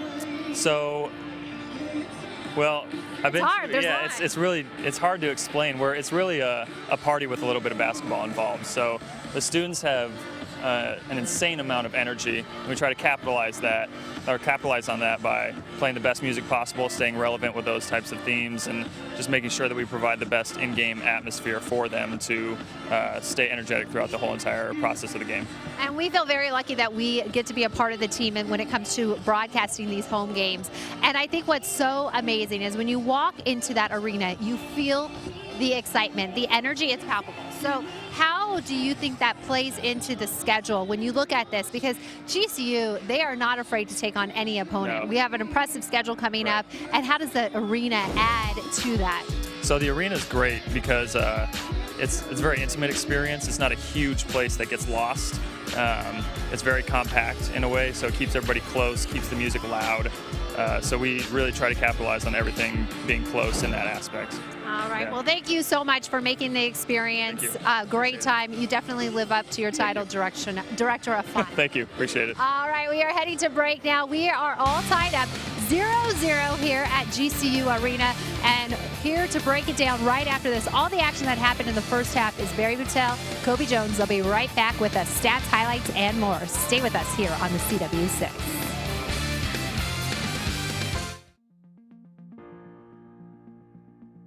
Our company is Comfortpedic Inc. We're a local mattress company here. It's a small family business that my dad started. Now we are providing the dorm mattresses to the most recent dorms here at GCU. One of my professors, he was a professor for my junior year, Paul Waterman, he was the one that started everything. Without him, this wouldn't have been possible. I came up with a short presentation, a very quick business pitch. I presented Dr. Gibb with my company history, and he loved it. So first we started with the hotel mattresses. Brett Courtwhite was very helpful, and everything ran smoothly. From there, we began with the door mattresses. We asked him what exactly they were looking for in a door mattress, and that's when we started to come up with a prototype. We brought in one of the mattresses that GCU currently has. We opened it up. We saw where they needed improvement and what we could do best to maximize a better prototype. And we came up with the mattresses that we have now, and after that everything ran pretty smoothly, thankfully. You can see the community thriving along with GCU, and just the fact that GCU was willing to buy locally from a company that's only 10 minutes away, you can tell that they really want the community to grow with them. I'm very proud to say I'm a Lope, and I tell it to everyone, go to GCU, Lopes up. I'm very, very proud.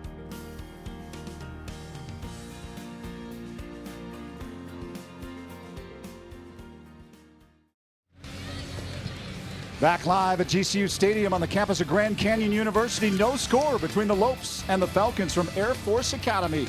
Barry Butel alongside Kobe Jones. Well, here's a Falcons team that came in outscoring their opponents 13-4 in the opening half, and the Lopes are equal to the task. Yeah, I think the Lopes have stepped up so far in the first 45 minutes, and that's what it's really all about, getting through the first 45. Now, the second 45, I think, might be a little bit tougher as Air Force continues to try to push the pace. Let's take a look at our opening half highlights. We begin with a bit of an offensive push as Keating with the crossover to Damian Herman.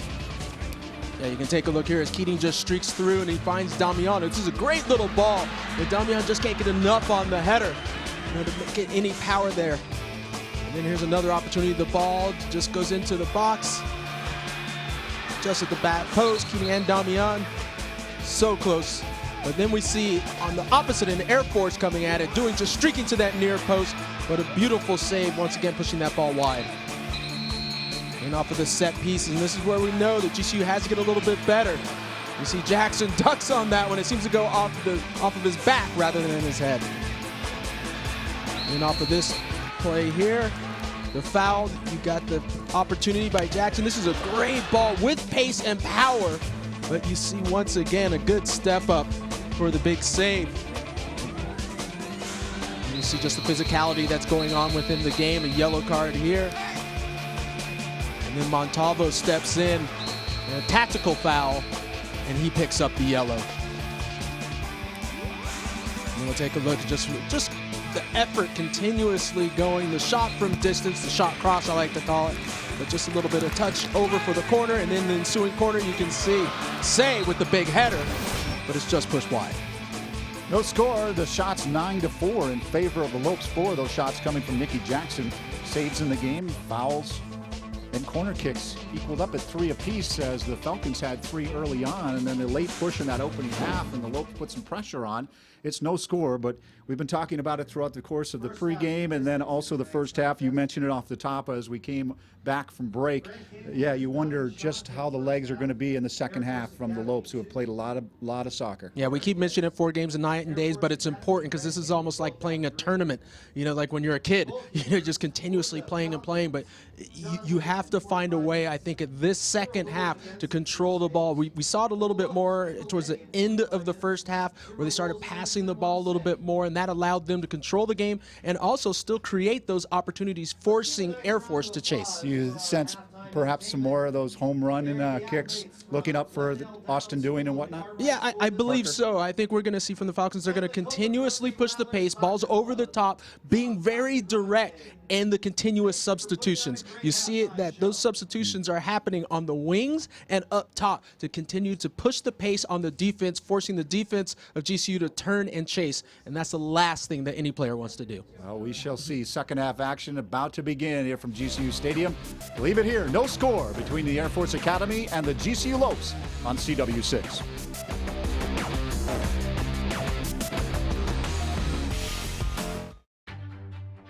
Grand Canyon University's newly remodeled golf course is thriving in the heart of Phoenix, featuring over 7,200 yards of expansive tees and tree-lined fairways, signature par 3s, greenside bunkers, premium greens, and a brand new clubhouse and restaurant.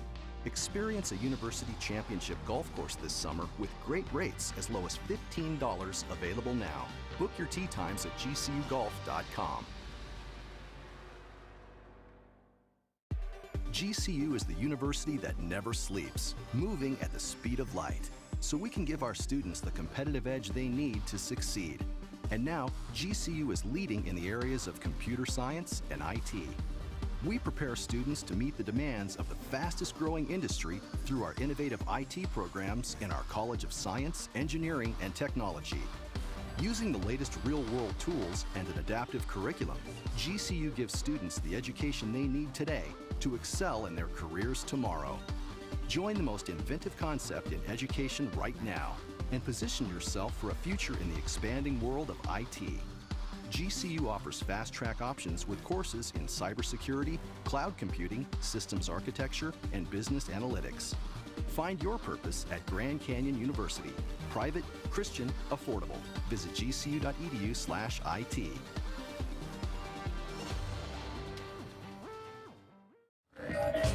Welcome back here under the stadium lights and the glow of the moon. We're talking Division I soccer here on the CW6. We're all knotted up at halftime. Grand Canyon 0, the Air Force Academy 0 as well. And it's a full house here at the state-of-the-art brand new stadium here for the Lopes. Some great soccer joining us here too, though, is a great person. Just a few moments ago, I talked with the director of fun. That was Taylor Griffin. So no pressure, Slate Herman, but you're going to have to step up your game. I want to make sure, as student body president here at GCU, you're having fun too? I definitely am having fun. Over the last 4 years, I think coordinator of fun would be a more apt title, but I think director of fun definitely takes the cake. All right, well, you do have a lot of fun here on campus, and you do a lot of great things to bring the community here very close together and make this a safe campus. So let's switch gears, talking a little bit more about a serious campaign. And we see it across the nation with schools. It kicks off on Monday. It's on us. Explain to us what's the message behind that. Absolutely. It's on Us is a national campaign that really takes a look at sexual assault awareness on college campuses. It's an initiative passed down by the White House, and this will be our third year operating doing It's on Us, and it's been a great campaign and a great opportunity for us as a campus to come together and talk about sexual assault as an issue that happens. Yeah, it's something the student body certainly takes seriously, and you guys do a lot of incredible events surrounding this. Take me through some of the things GCU specifically will be doing in the upcoming week. Yeah. It's on Us is really a bystander awareness active event, and so we really take different seminars during the week, the bystander active seminars that are happening throughout the week, that really take a look at how to act in different bystander scenarios, as well as different self-defense classes, which will be happening on the different fields around campus, the Prescott and the Juniper fields. But really the culminating event is on Friday, and that's the rally. And if you guys want to come out and get some It's on Us swag, some snapbacks, some backpacks, and even these long sleeve tees, you're going to want to come to the rally on Friday, and that's really when we'll be handing out that good gear. All right, well, thank you very much. Congratulations on this wonderful movement and really making an impact here on campus. You're doing a great job as your coordinator of fun, I can tell you that. Well, thank you so much. All right, well, this concludes the Slate with Kate segment here at halftime. It's GCU 0 and the Air Force Academy 0 as well. Neither of these teams have suffered a loss in WAC play. You imagine something's got to give this second half, right? Barry, Kobe? We shall see. There's no doubt about it. Slate with Kate. I like that. Yes, the WAC standings overall, Seattle University on top, 3-0 in the conference, 7-4 overall. Air Force coming in 2-0, 8-3 overall. UNLV 2-2. Grand Canyon 1-0-2. Incarnate Word, UTRGV, UMKC, Utah Valley, Houston Baptist, who the Lopes defeated coming into this game. San Jose State and Bakersfield round it all out. We mentioned Nikki Jackson and Austin Dewing 1-2 overall in the Western Athletic Conference in points. 19-17, known from the Utah Valley. The Wolverines playing real well. Clint Parker from the Air Force Academy with 11. As you look at Austin Dewing, sophomore from Colorado Springs, and Nikki Jackson, 4 shots in that opening half. Barry Butel, Kobe Jones, Kate Longworth with you from GCU Stadium. Beautiful evening on the campus of Grand Canyon University. The second half about to begin. Alice and Herman. Back to Say. Punches it deep. Wentz going to pick it up.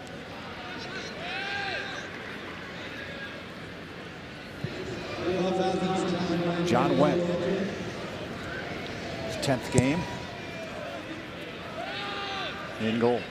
Say up over the top. Whistle called right there as he went up over the top of Austin Guerrero.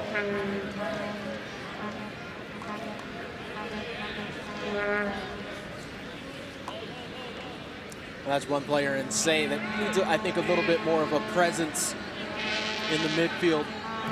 He needs to step up his game a little bit, winning more balls, winning more tackles, and through him spurring the counterattack for GCU as they go forward. You can't always allow Air Force to continuously attack and get into that final third, testing that back line. Free kick coming up. Cameron Dooley. Look at the Twitter feed. Hashtag Lopes rising. Side. Oh! Ball there picked up by Kendall Day. Little sneaky play there. Scoring opportunity for the Falcons.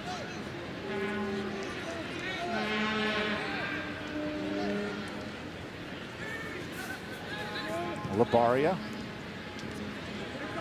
Coming up and around was Puyats. Still in control. Trey Puyats pushes out far side along the touchline. Back to Ryan Ward. Near side all the way over to Yarnell. Off the wing. Back to Yarnell.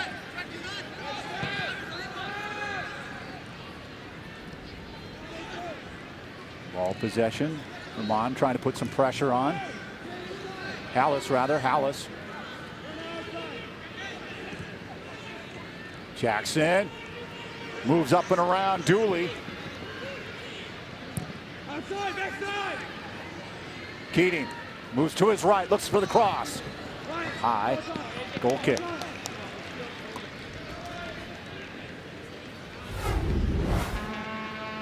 You got to like the effort by Jackson off of that little touch. He does a quick spin, and you can see the attraction whenever Jackson picks up the ball. It's not one, it's two, but three defenders will try to converge on him, knowing that any little bit of space that he's looking for goal.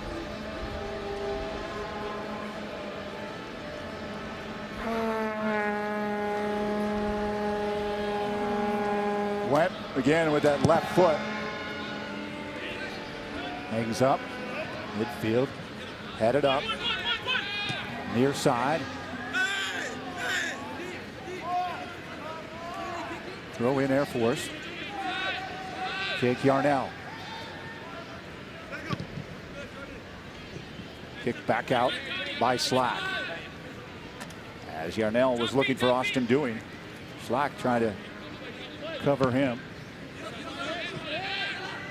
Herman. Soft to Hallis. Pushes to his right. Tripped up is Keating. No whistle. Shellis looking at the official. Headed out, Say. Soft tap to his right, up over the top. Austin Day. Marked by Axoy. Puyats. Axoy. Day chasing, pushed up. Kendall Day with the save.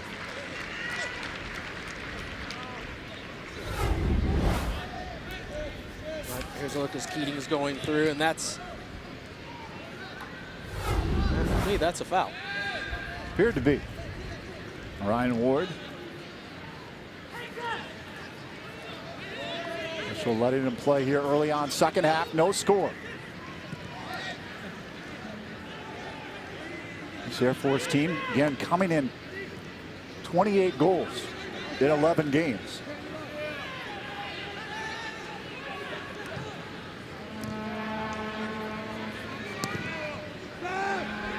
Back to Hadim Say. Softly over to Day. He'll push back to Day.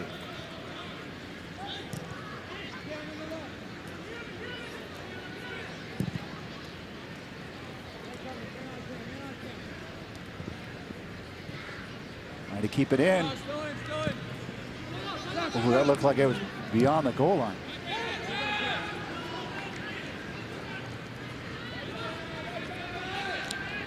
Midfield. Puyats trying to look up for Sims. Picked off by Olavarria. His pass is picked by the Falcons. Back and forth it goes. Yeah, for both sides, just the passing is not sharp right now. Poor passing, not finding the feet of their teammates. It needs to be more direct. Ramon. Dooley. His pass. Soft. Hallis. Guerrero looking at him. Hallis to his right. Clear. Jackson unable to get it.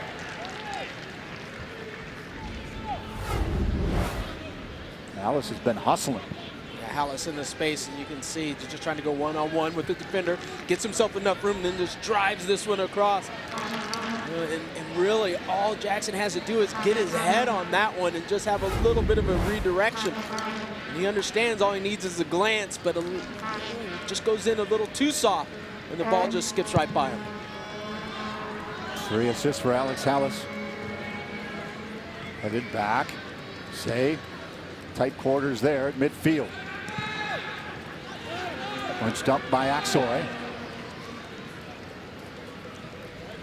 Pushed up, Axoy. Say there, kicked out. Tucker Axoy, a senior from North Carolina. Keating. Changing some headers, pushed out by the Falcons. Throw in coming in quickly. Keating, Jackson, pushed back to Keating. Far side. Herman with a sweet move. Jackson stops.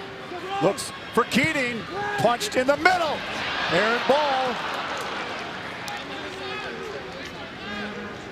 Goal kick. A little bit of heat there by the Lopes. Great combination play all the way through the midfield for the Lopes on that one. Really starting with the fake initially by this man Jackson, and it ends up back at his feet, and he gets this ball out wide. First time ball across the face, and that's what you want to do. Just send the ball in and see what your strikers can do. As you can see, the numbers start just crashing in, but both of them almost like they block each other out. Nicky Jackson can't get a full boot on it to redirect that one towards goal. On the run now, the Falcons pushing out. Dewing gets his pocket picked.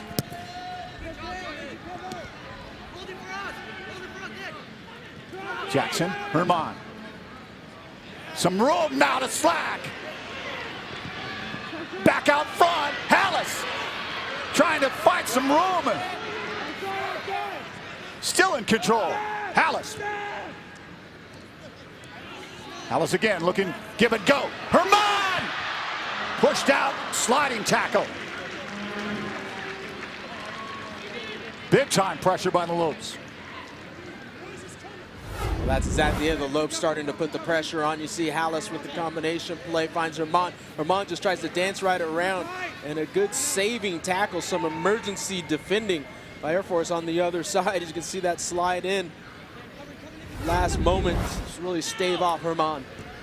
Tight quarters again, Jackson. Ooh, handball. Didn't see it. Kicked, oh, blocked in front. Jackson goes down hard. Herman, his shot blocked. Man, it looked like a handball in there. Slack. Lopes really putting the pressure on. Cross in front, headed. Wide by Jackson.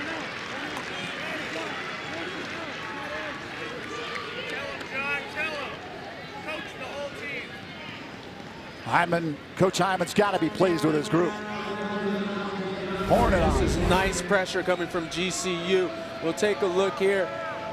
And Nikki Jackson is just trying to go through. And no, I don't think that's a handball there.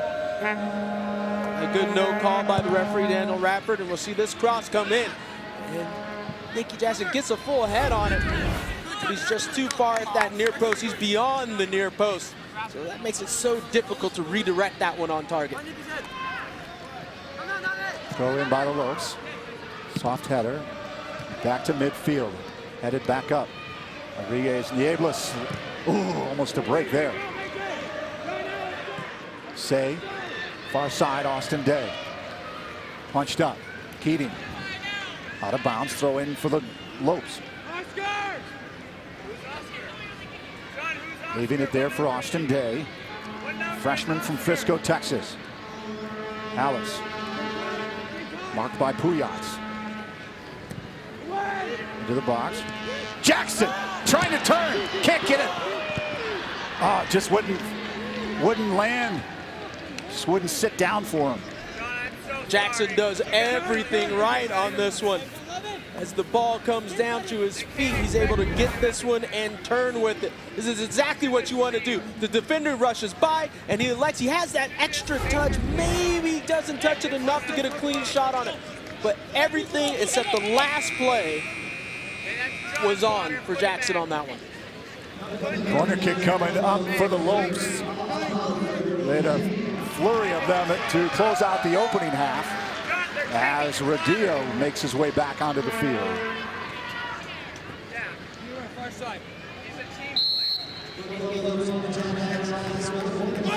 Corner up high.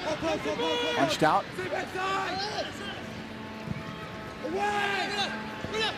Far side, back up front. Up high, went. Able to climb up the ladder and grab it.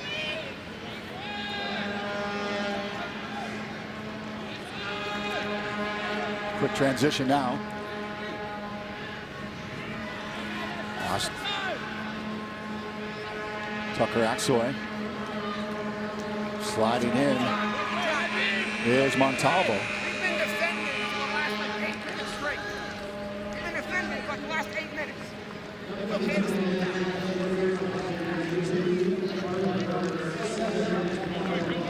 Parker coming back in. So is Tucker Bone for Air Force. I think these two substitutions are going to help Air Force a little bit. You know, Bone in the midfield, a little bit more of a worker, and then Parker up top. And we know the energy that he gives. We've seen it in the first half. He's going to be chasing down everything. Sims and Guerrero check out.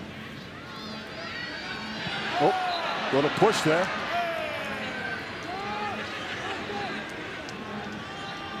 Alice.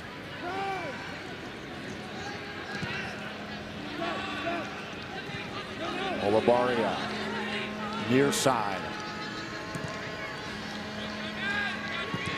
Montalvo to save. Back to the far side. Pushed up. Keating on his toes. Alice. Tucker Bone chasing after. Cross. Slack.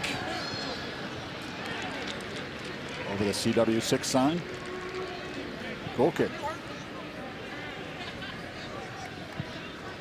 A good little move by Slack running onto the ball as he cuts this one inside. Maybe not the strongest shot with his right. Maybe if it was on his left foot, might have done a little bit better with that. Still no score. John, they said your name. You're famous. You're famous. Midfield, say. Tucker Bone. Knocked off there by Radia. Herman and Yarnell. Herman out muscles his way. Damian Herman. Let's go!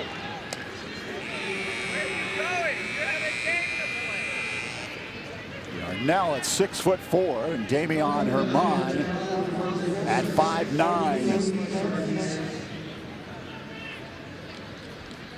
David and Goliath there. Luis Martinez back in.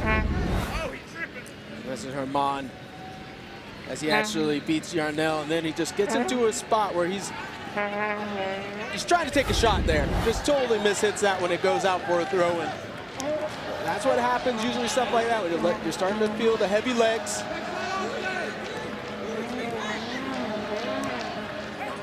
Day. Keating. Inside, ooh, taken down. No call. Parker. Pushed back by Montalvo. He receives it back from Kendall Day.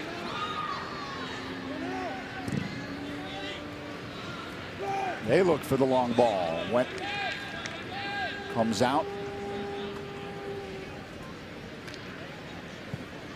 No, it's interesting to see that the Lopes are the ones that are actually pushing the pace in this second half, coming out. Yeah. The higher energy level, being more aggressive, winning more of the second balls. Shots in favor of the Lopes, 4-1 here in the second half. Air Force coming off 2 straight road victories against Houston Baptist and Incarnate Word. Going toe-to-toe here with the Lopes. Save. Axelay back out. Falcons throw it in. Axelay. In for Tucker Bowen. In for that ball to sit down. Lopes throw in. Quick one. Jackson. Dooley was on him. Opposite side. Herman turns inside. Watch out, John. Streaking in.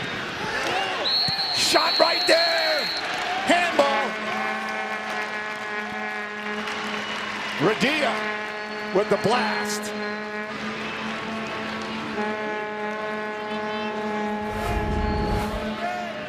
Let's see, as this ball gets played through, we'll see the run through, and that's a great run by Radia to take it first time. It splits the 2 defenders as he touches it inside. And we'll see right there, without a doubt, that's a handball. Makes himself bigger with his hand as he's turning with it. A good call by the referee, Daniel Radford. Tough break for A.J. Esparza from Chandler, Arizona and Perry High School.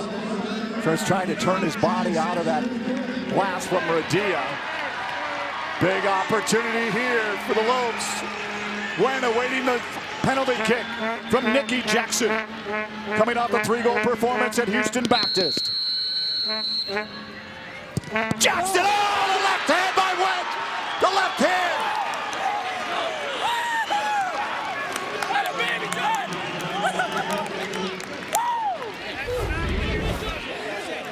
No, and this is huge by Wendt. Comes down, gets down early. He's already knows which way he's going. He reads it well. And Jackson so upset that he isn't able to put that one in the net, and that one has to be a goal. Now the frustration is for Jackson. How does he deal with it? Can he continue to keep his head in the game and continue to be a benefit up top for his team? Laser-like to his left was John Wendt. Wendt does an excellent job of getting that left hand down so quickly, getting his body down quickly, get that left paw on it and knock it wide.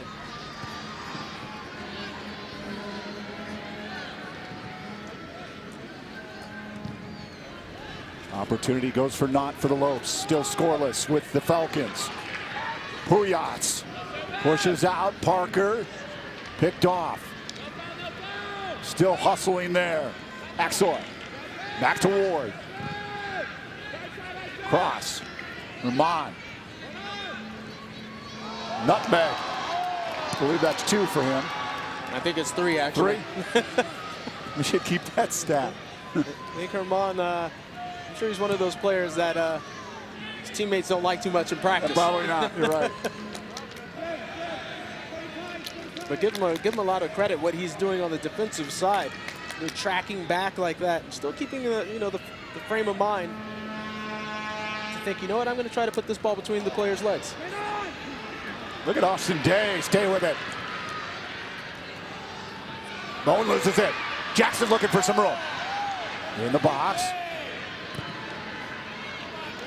Jackson continues to work. Well, this is good work by Jackson. It seems like he's lost the ball there, but it just pops right out to his feet, and he gets into the box. Now he goes down, and he's got to understand right now it's going to be very difficult. It's going to have to be clear cut to get another penalty call at this point in the match. Jackson being tugged at by Dooley. Pushed up Parker. Parker, Tucker Bone. Olabarrio. Good move by Jamie Olabarrio. Ward. Pushed over by Axoy. Luis Martinez. Near side, Yarnell. Martinez looks inside. Parker. Parker. Oh, it's blocked by Olabarrio. Now, we said when Parker came in that he was going to be much more active up front, and we see it. He gets a little bit of separation right here as he's running across the top of the 18. A nice little touch. It falls to his feet, but Olabarrio, excellent job of staying with the run the whole time. Olabarrio from Madrid, Spain. Back out, trying to keep it in. Don't want that corner. Good work by Damian Herman. Goal kick coming in.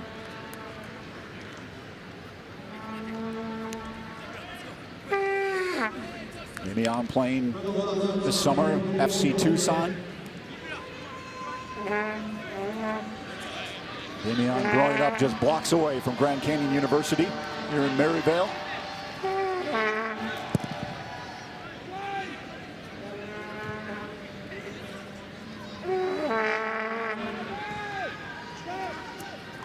Far side, Austin Day on Parker.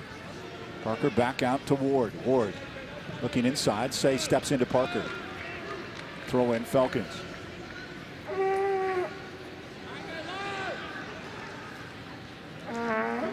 Coming up, Puyats. Near side now to Herman. Softly up the line. Running past it, doing. Pushes off the Lope player. Coming up, Kendall Day. Quickly now. Hector Montalvo. Back to Day.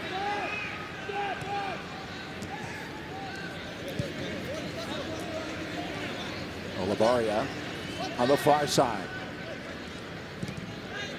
Elects to go back to Montalvo.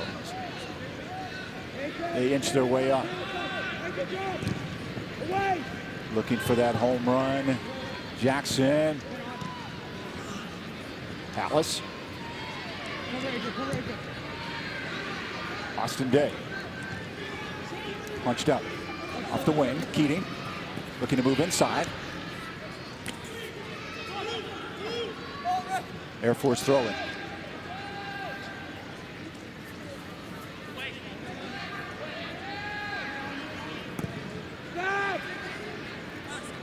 Say, easy header. Atlas, back to Hadim. Midfield. Some real estate. On the run there. Herman. Knocked out. Austin Dewey. Now Herman does an excellent run. He gets the ball to the feet inside the 18. That's where he's got to think right there. Can he find that next pass instead of holding it on that extra second? That allows the defender to step in and win the tackle. Tucker Bone. Picked off.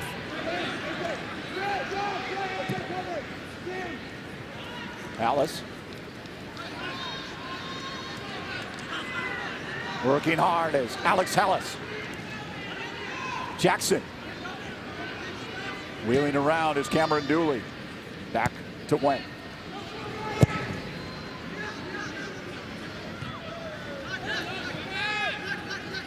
Jordan Slack. Near side. Right in your living room. Nice pass back to Slack. Cross in front. Jackson couldn't get it. quality all the way around from the Lopes, all the way from winning the ball, the initial ball out, getting the ball out wide with this pass, running into the space, and then you got to love this near post run by Jackson, but it just goes underneath. It looks like it catches his heel maybe a little bit, but it's a swing and a miss by Jackson. He's making the correct runs. The passes are coming in at quality. Once again, it's just the final ball. Austin Day just outwilled two Falcons. Loose ball kicked out by Esparza. Throw-in coming in.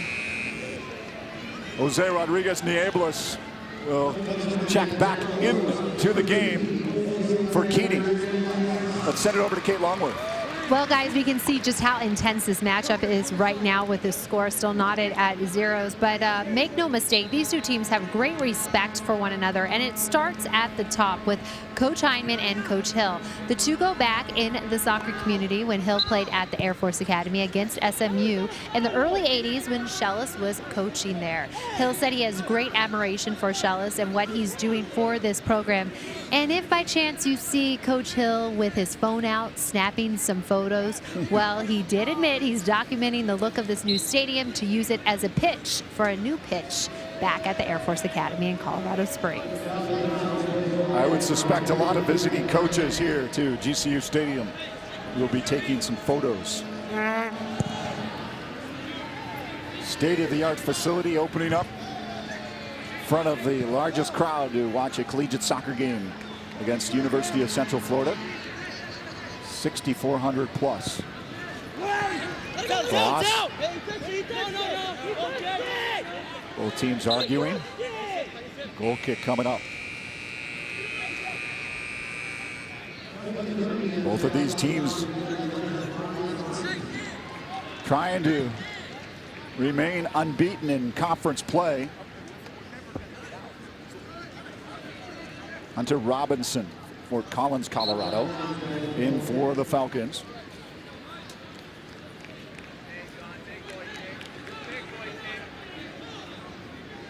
As you look at AJ Esparza from Chandler, Arizona.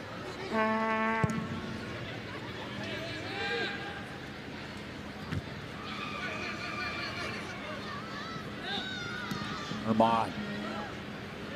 Radia turns, now back the other way. Olabaria. Say. Today.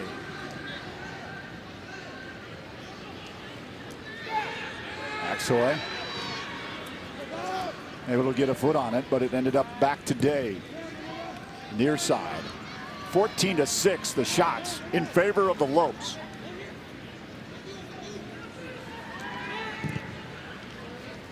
Long ball. Rodriguez Nieblas unable to get it. Goal kick. What's really helped GCU in this second half that has really put them on the front foot as opposed to the first half has been the defending of Olabaria and Montalvo in the back. Instead of a lot of those balls going over into space and them chasing after it, they're winning that first ball now. One is going to ball, one is staying with the runner and making sure that that ball doesn't get to him. So they are cutting everything off. So anything that Air Force sends out is coming right back down their throats. Bone. Olabaria got a leg on it. Tucker Bone, pull back, pushes to his teammate. Looks inside, Tucker Bone! Score! Air Force!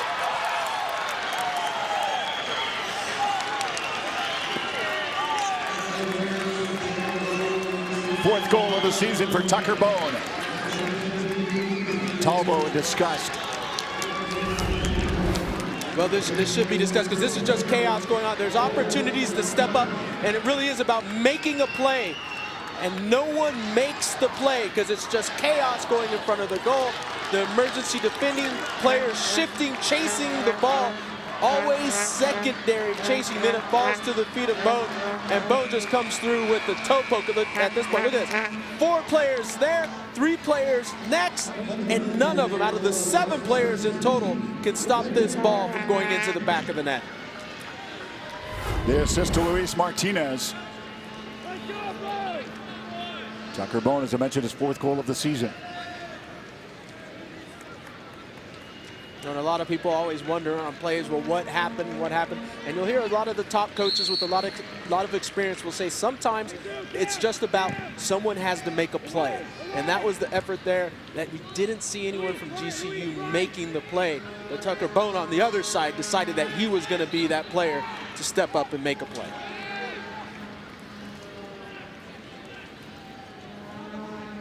Lopes have definitely had their opportunities, including a penalty kick by Nikki Jackson that was saved by Went.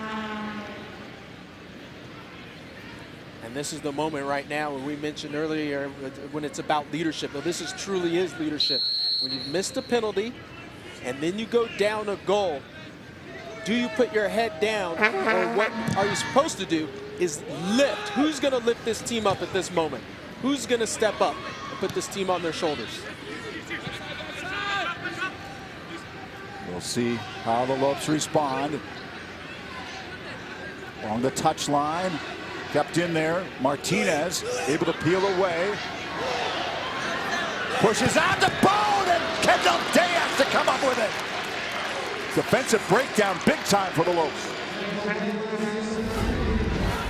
Well, here's the problem. You give up one goal, you can give up another one. As Montalvo comes in with a swing and a miss. And you can see as well is a little bit late on the ship.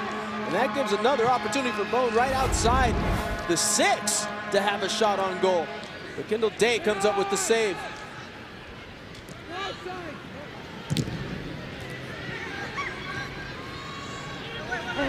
Wedner Delmmont in the game. And some fresh legs up front. Herman looks to his left. Rodriguez Niebles backing up though. Knocked out. Falcons throw in. Now I think with Herman, we mentioned it earlier, you get the heavy legs. After the legs, the mind goes. There was an opportunity to first time play that ball to Niebles as he was running through. But Herman holds on to it and holds on to it, then plays it, and by then it's too late. Chacon and Guerrero back in. Tucker Bone talking to Coach Hill. We'll take a breather along with Yarnell.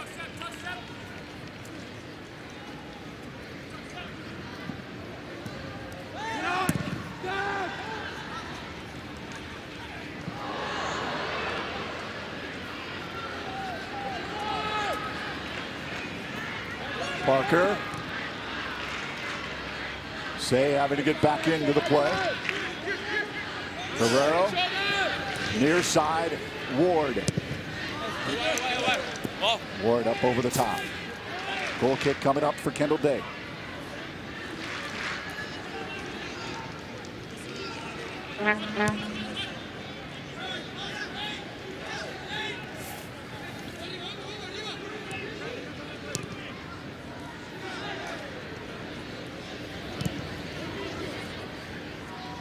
Air Force Academy with the goal from Tucker Bone, their 29th goal of the season.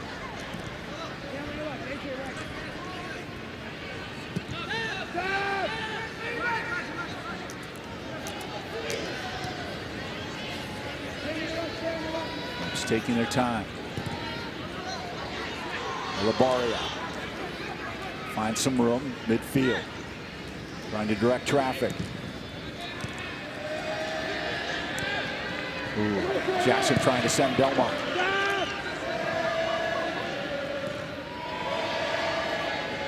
Trying to pick their spots. Up into the box, Went and Jackson.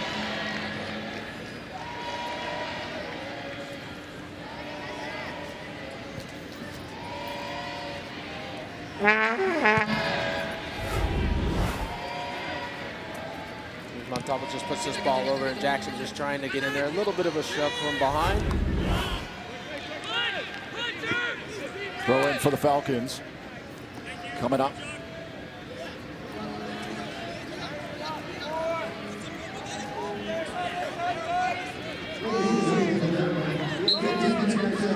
Ryan Ward, senior to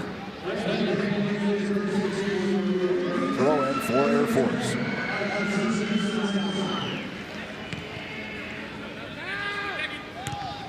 Bouillots back in, slacks there. Over the top of Robinson. Robinson is slack. Goal kick.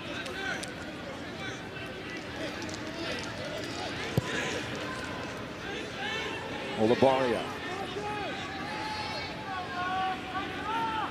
Air Force backing off a bit. Allowing Olabaria to cross midfield. Rodriguez Nieblas getting past Martinez. Nieblas, the box, pushes to Delmmont. Delmmont stops, moves to his left, punches back. Herman to Delmmont. Oh, he had to extend for that. Austin Day. Back to Delmmont. Moves to his left, kicks back. Herman, left footed, boot, oh, and comes up over the top. When definitely a story in the game. Got a lot of good effort on just with the play and the combination out wide by GCU. And then you see this ball comes in a little bit too much height as Wynn's able to come out quick and just snag that one out of the air. 38-49 in attendance here at GCU Stadium, 3,849. A good crowd on hand here on family weekend.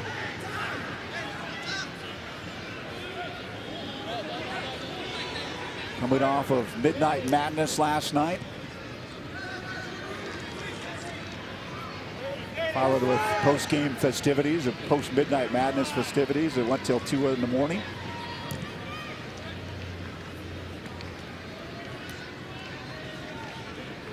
Basketball season just around the corner, coming up in early November. Want to watch all the action. Austin Day trying to get at it. Kicked out in front. Oh! Good work by Austin Day. As the ball's going wide, all Day does is just tries to get this ball across. It doesn't hit it cleanly, but he's giving that effort, trying to get up and down on that right flank. Parker, push back, Olabaria. Out front. Montalvo, near side. Slack back to Hector. Olabaria. Diagonal cross. Herman. Couple of Falcons there.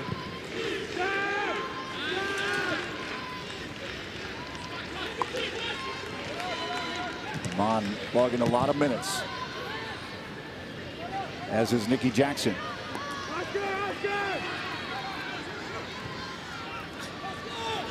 Radia. Back in. Wet. Able to see it.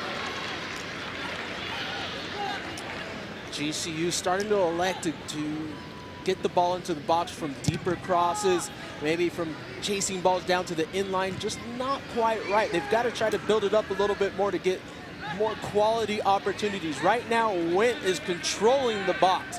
Anything that hangs up there, he's coming out quick. They've got to try to build up a little bit more, make an extra pass or so to get a quality shot on goal. Talvo. Leon unable to gather that up, goes out of bounds. Let's send it to Kate Longworth. Well, if you didn't get your feel of soccer action tonight, you can head back to GCU Stadium tomorrow as the women's soccer team is in action against Utah Valley. Kickoff is at noon right here at the GCU Soccer Stadium. The women coming off a tough, heartbreaking loss, 1-0 up at Seattle in their WAC opener. But don't worry, they are scoring big off the field as they were awarded the National Soccer Coaches Association of America Team Academic Award for their 3.61 grade point average. This is the second year in a row they have received such honors. Congratulations to the women. Of course, you could tune into GCU.TV tomorrow and watch that game. Did she say 3.61 average? Yeah, isn't that ironic? Isn't that what both of us graduated with? I think that was my low at one point. A low? Yeah, that was your low? Just don't check my grades. I can't even keep a straight face, so I... Day. Nadim Say. Trying to feed it into the 18 there. Went. Will pick it up. Taking off precious seconds. Trying to preserve this 1-goal lead. Tucker Bone, his 4th goal of the season. Earlier in the game, Nicky Jackson had the PK. Stopped by Went. Diving to his left. Lopes have outshot Air Force, just have not been able to capitalize. Wedner Delmmont trying to get by Luis Martinez, unable to do so. Stepping up, Olabaria in front of Parker. Free kick. Delmmont running gingerly back.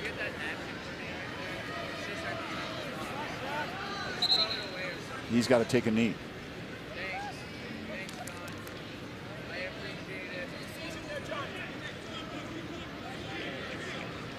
He's going to have to check it out of the game. Jordy Hackett. John, it's right next to you.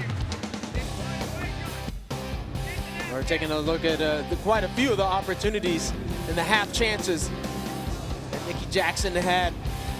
He's even just a little bit better, and this is probably the most clear-cut shot that he had. Oh. Yeah, the missed PK. And for that young man, it has to be a frustrating night because he's had a few opportunities.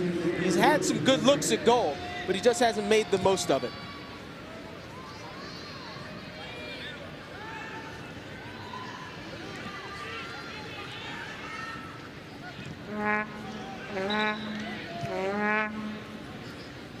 Throwing coming up. Air Force. Luis Martinez. Soft touch. Offsides. Grant Livingston from Phoenix, Arizona. Trying to make a run there for Air Force.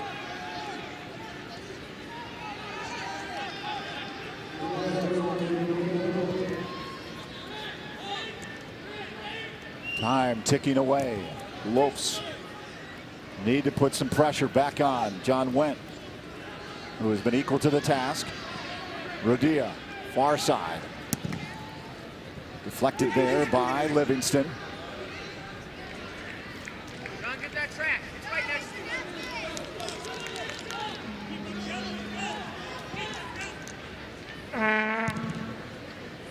you. Again with a big kick by Went. Rodriguez Nieblas trying to get that ball away. Chacon, far side, up over to Luis Martinez. Pushes his left foot up, pushed off. Parker. All called. As Parker runs in from the backside, he just gives a little bit of a shove to Olabaria and gets the foul. And this is where we have to see if GCU elects to try to play the ball a little bit more, get it closer to the goal rather than hitting these crosses in from distance. Alice. The wing. And the Falcons clear. Olabaria trying to push up. Falcons backing up. And yes, the Falcons are backing up and they're putting numbers back into that defensive third, but there's other ways besides just lumping the ball in the box to be dangerous. You've got to spread the field, get players out on the flank. Headed out.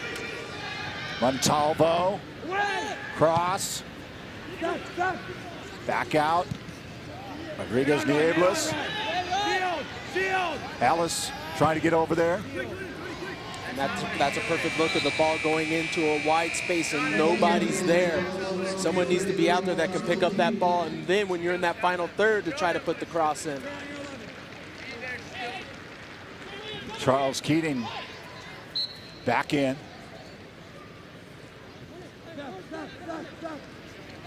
Rudia out. Oh. Wrong place, wrong time for Slack. Goes off of him.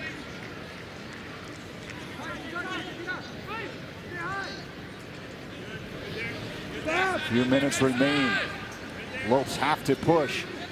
They want to get back into the game.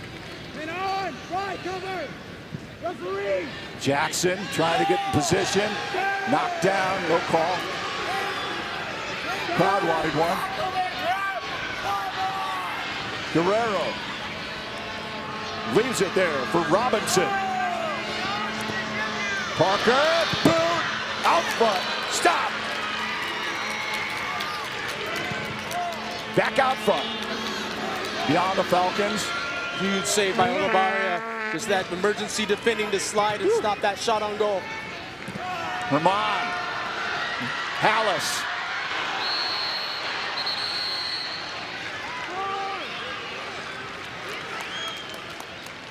Card about to be delivered. Yellow card in the hand of the official. It's okay. It's okay. Let go. Puyats, the second yellow card in the game. Puyats trying to defend his foul. As this ball goes in, you see the little touch by Hallison there. You can see it, just a little elbow goes out intentionally. That's a good yellow. At this point in the game, you're starting to establish a rhythm. Hallison's trying to get beyond him. I'm not exactly sure what he could possibly be arguing about. I know he's not saying he was trying to protect his face. Regardless, you still put your arm out right there. That's a handball, without a doubt, and a yellow. Opportunity just outside the 18. Hallis eyeing in at the goal. Another opportunity for GCU. There's the wall. Mass humanity in front of Wen. Hallis chipped into the box. Well, one thing any coach will tell you, set pieces, it's all about the quality of service, and that right there, just not a quality ball into the box. It's got to be a better ball, allowing your players that you have the numbers in there an opportunity to get on the end of it. Have to give them the opportunity to make a play. Wentz going to take his time.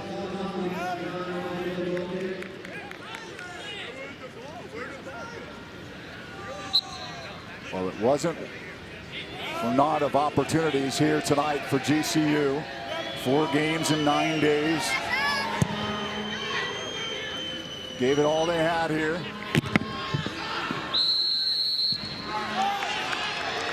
Save is called.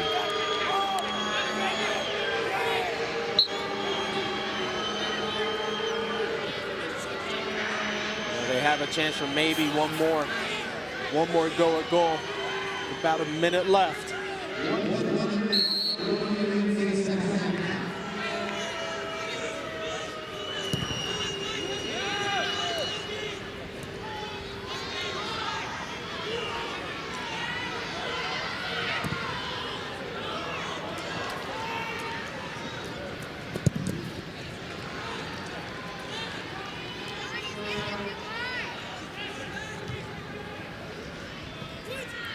Parker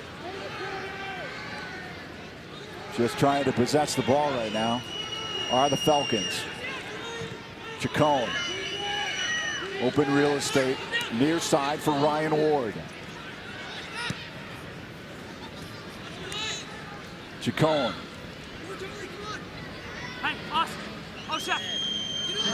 Back to Ward. Falcons are going to go on to victory, their 9th of the season.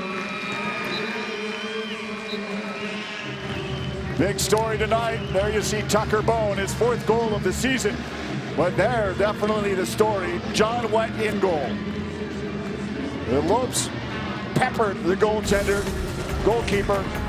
Penalty kick by Nicky Jackson. Gave it everything they had. But the Falcons end up on top. 1-0. We'll be back from GCU Stadium to wrap things up here on CW6.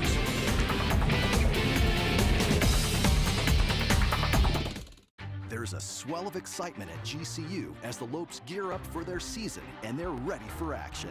The only NCAA D1 men's soccer team in the state will dominate the field at our brand new state-of-the-art 6,000-seat soccer stadium. Former MLS Coach of the Year, head soccer coach Hyman, leads this all-star squad at the epicenter for soccer in the state. Come catch all the family-friendly excitement. Games will sell out. Get your GCU season tickets today at lopestickets.com. Hey Phoenix, it's Thunder Dan Marley, head coach at Grand Canyon University. Coming to GCU was a great move for me.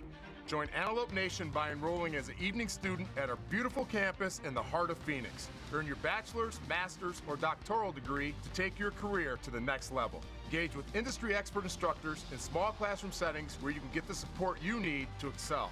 Scholarships available. See you on campus. Go Lopes. Find your purpose at Grand Canyon University. Visit gcu.edu/evening.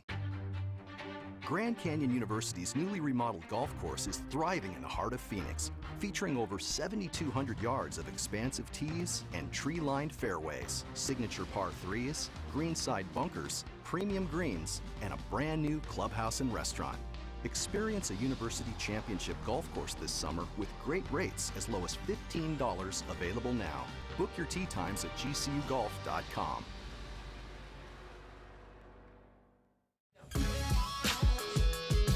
Back live at GCU Stadium, Air Force 1, Grand Canyon nothing. Tucker Bone, his 4th goal of the season. Yuri Vitell alongside Kobe Jones after, boy, this was a hard-fought game, boy. Yeah, the Lopes gave it everything they had. They were a fatigued team coming back. Air Force Academy had 6 days rest. They gave everything they had to them. Yeah, they didn't look like a team that, played 4 games in 9 days. They actually gave a lot of energy, and they seemed to be the team on the front foot throughout the match. There's the final score. The shots, look at that, 17-9. The corner kicks in favor of the Lopes. Fouls 10-7. You look at Nikki Jackson, 7 shots, no goals. Tucker Bone, 2 shots, that 1 goal, his 4th of the season. Nikki Jackson, he was all over the place, the PK, but boy, you have to talk about John Wendt. He really saved the day for Air Force. Yeah, we saw 17 shots, but the biggest thing was saving that penalty. That could have changed the whole match. That could have put GCU up by 1. But throughout the match, Wendt came through big. Just owning the box, being on point, being aware. And that's tough for a keeper to do, to make sure that they are ready to go at every moment, especially in moments like this where you have to come up with the big save. Well, John Wendt came up with that save. Well, John Wendt definitely has the player of the game honors because the Lopes gave him everything he could handle. The big dive to his left to stop the penalty kick from Nikki Jackson. It was a great, great game. It should be a battle all the way down to the wire in the Western Athletic Conference for both of these teams. Yeah, I think so. You can tell that a team that's towards the top and GCU just underneath, how close and how tight it is. Not that much difference. So I think it's going to be a good battle on the WAC all throughout the season. Kobe, thanks for coming along and being along here at GCU for these last couple of broadcasts. My pleasure. Happy to be here. All right. Well, we hope that you'll remain here and continue to follow GCU athletics here on our broadcast as men's basketball season just around the corner. So we want you to remember to tune in. GCU men's head basketball coach Dan Marley and the Lopes tip off their season November 3rd against Adams State. You can watch the new look Lopes on Cox 7 that night, starting with Kate Longworth and the Lopes pregame show at 6:30, followed by game action. Coach Marley and the Lopes hope to build on that 27-win season a year ago as they look to win the WAC. Tune into Cox 7 and online at gcu.tv for all the action. That'll do it from GCU Stadium, where tonight, GCU losing to Air Force Academy 1-0. For Kobe Jones, Kate Longworth, and our entire crew, I'm Barry Vitell, wishing you a wonderful evening.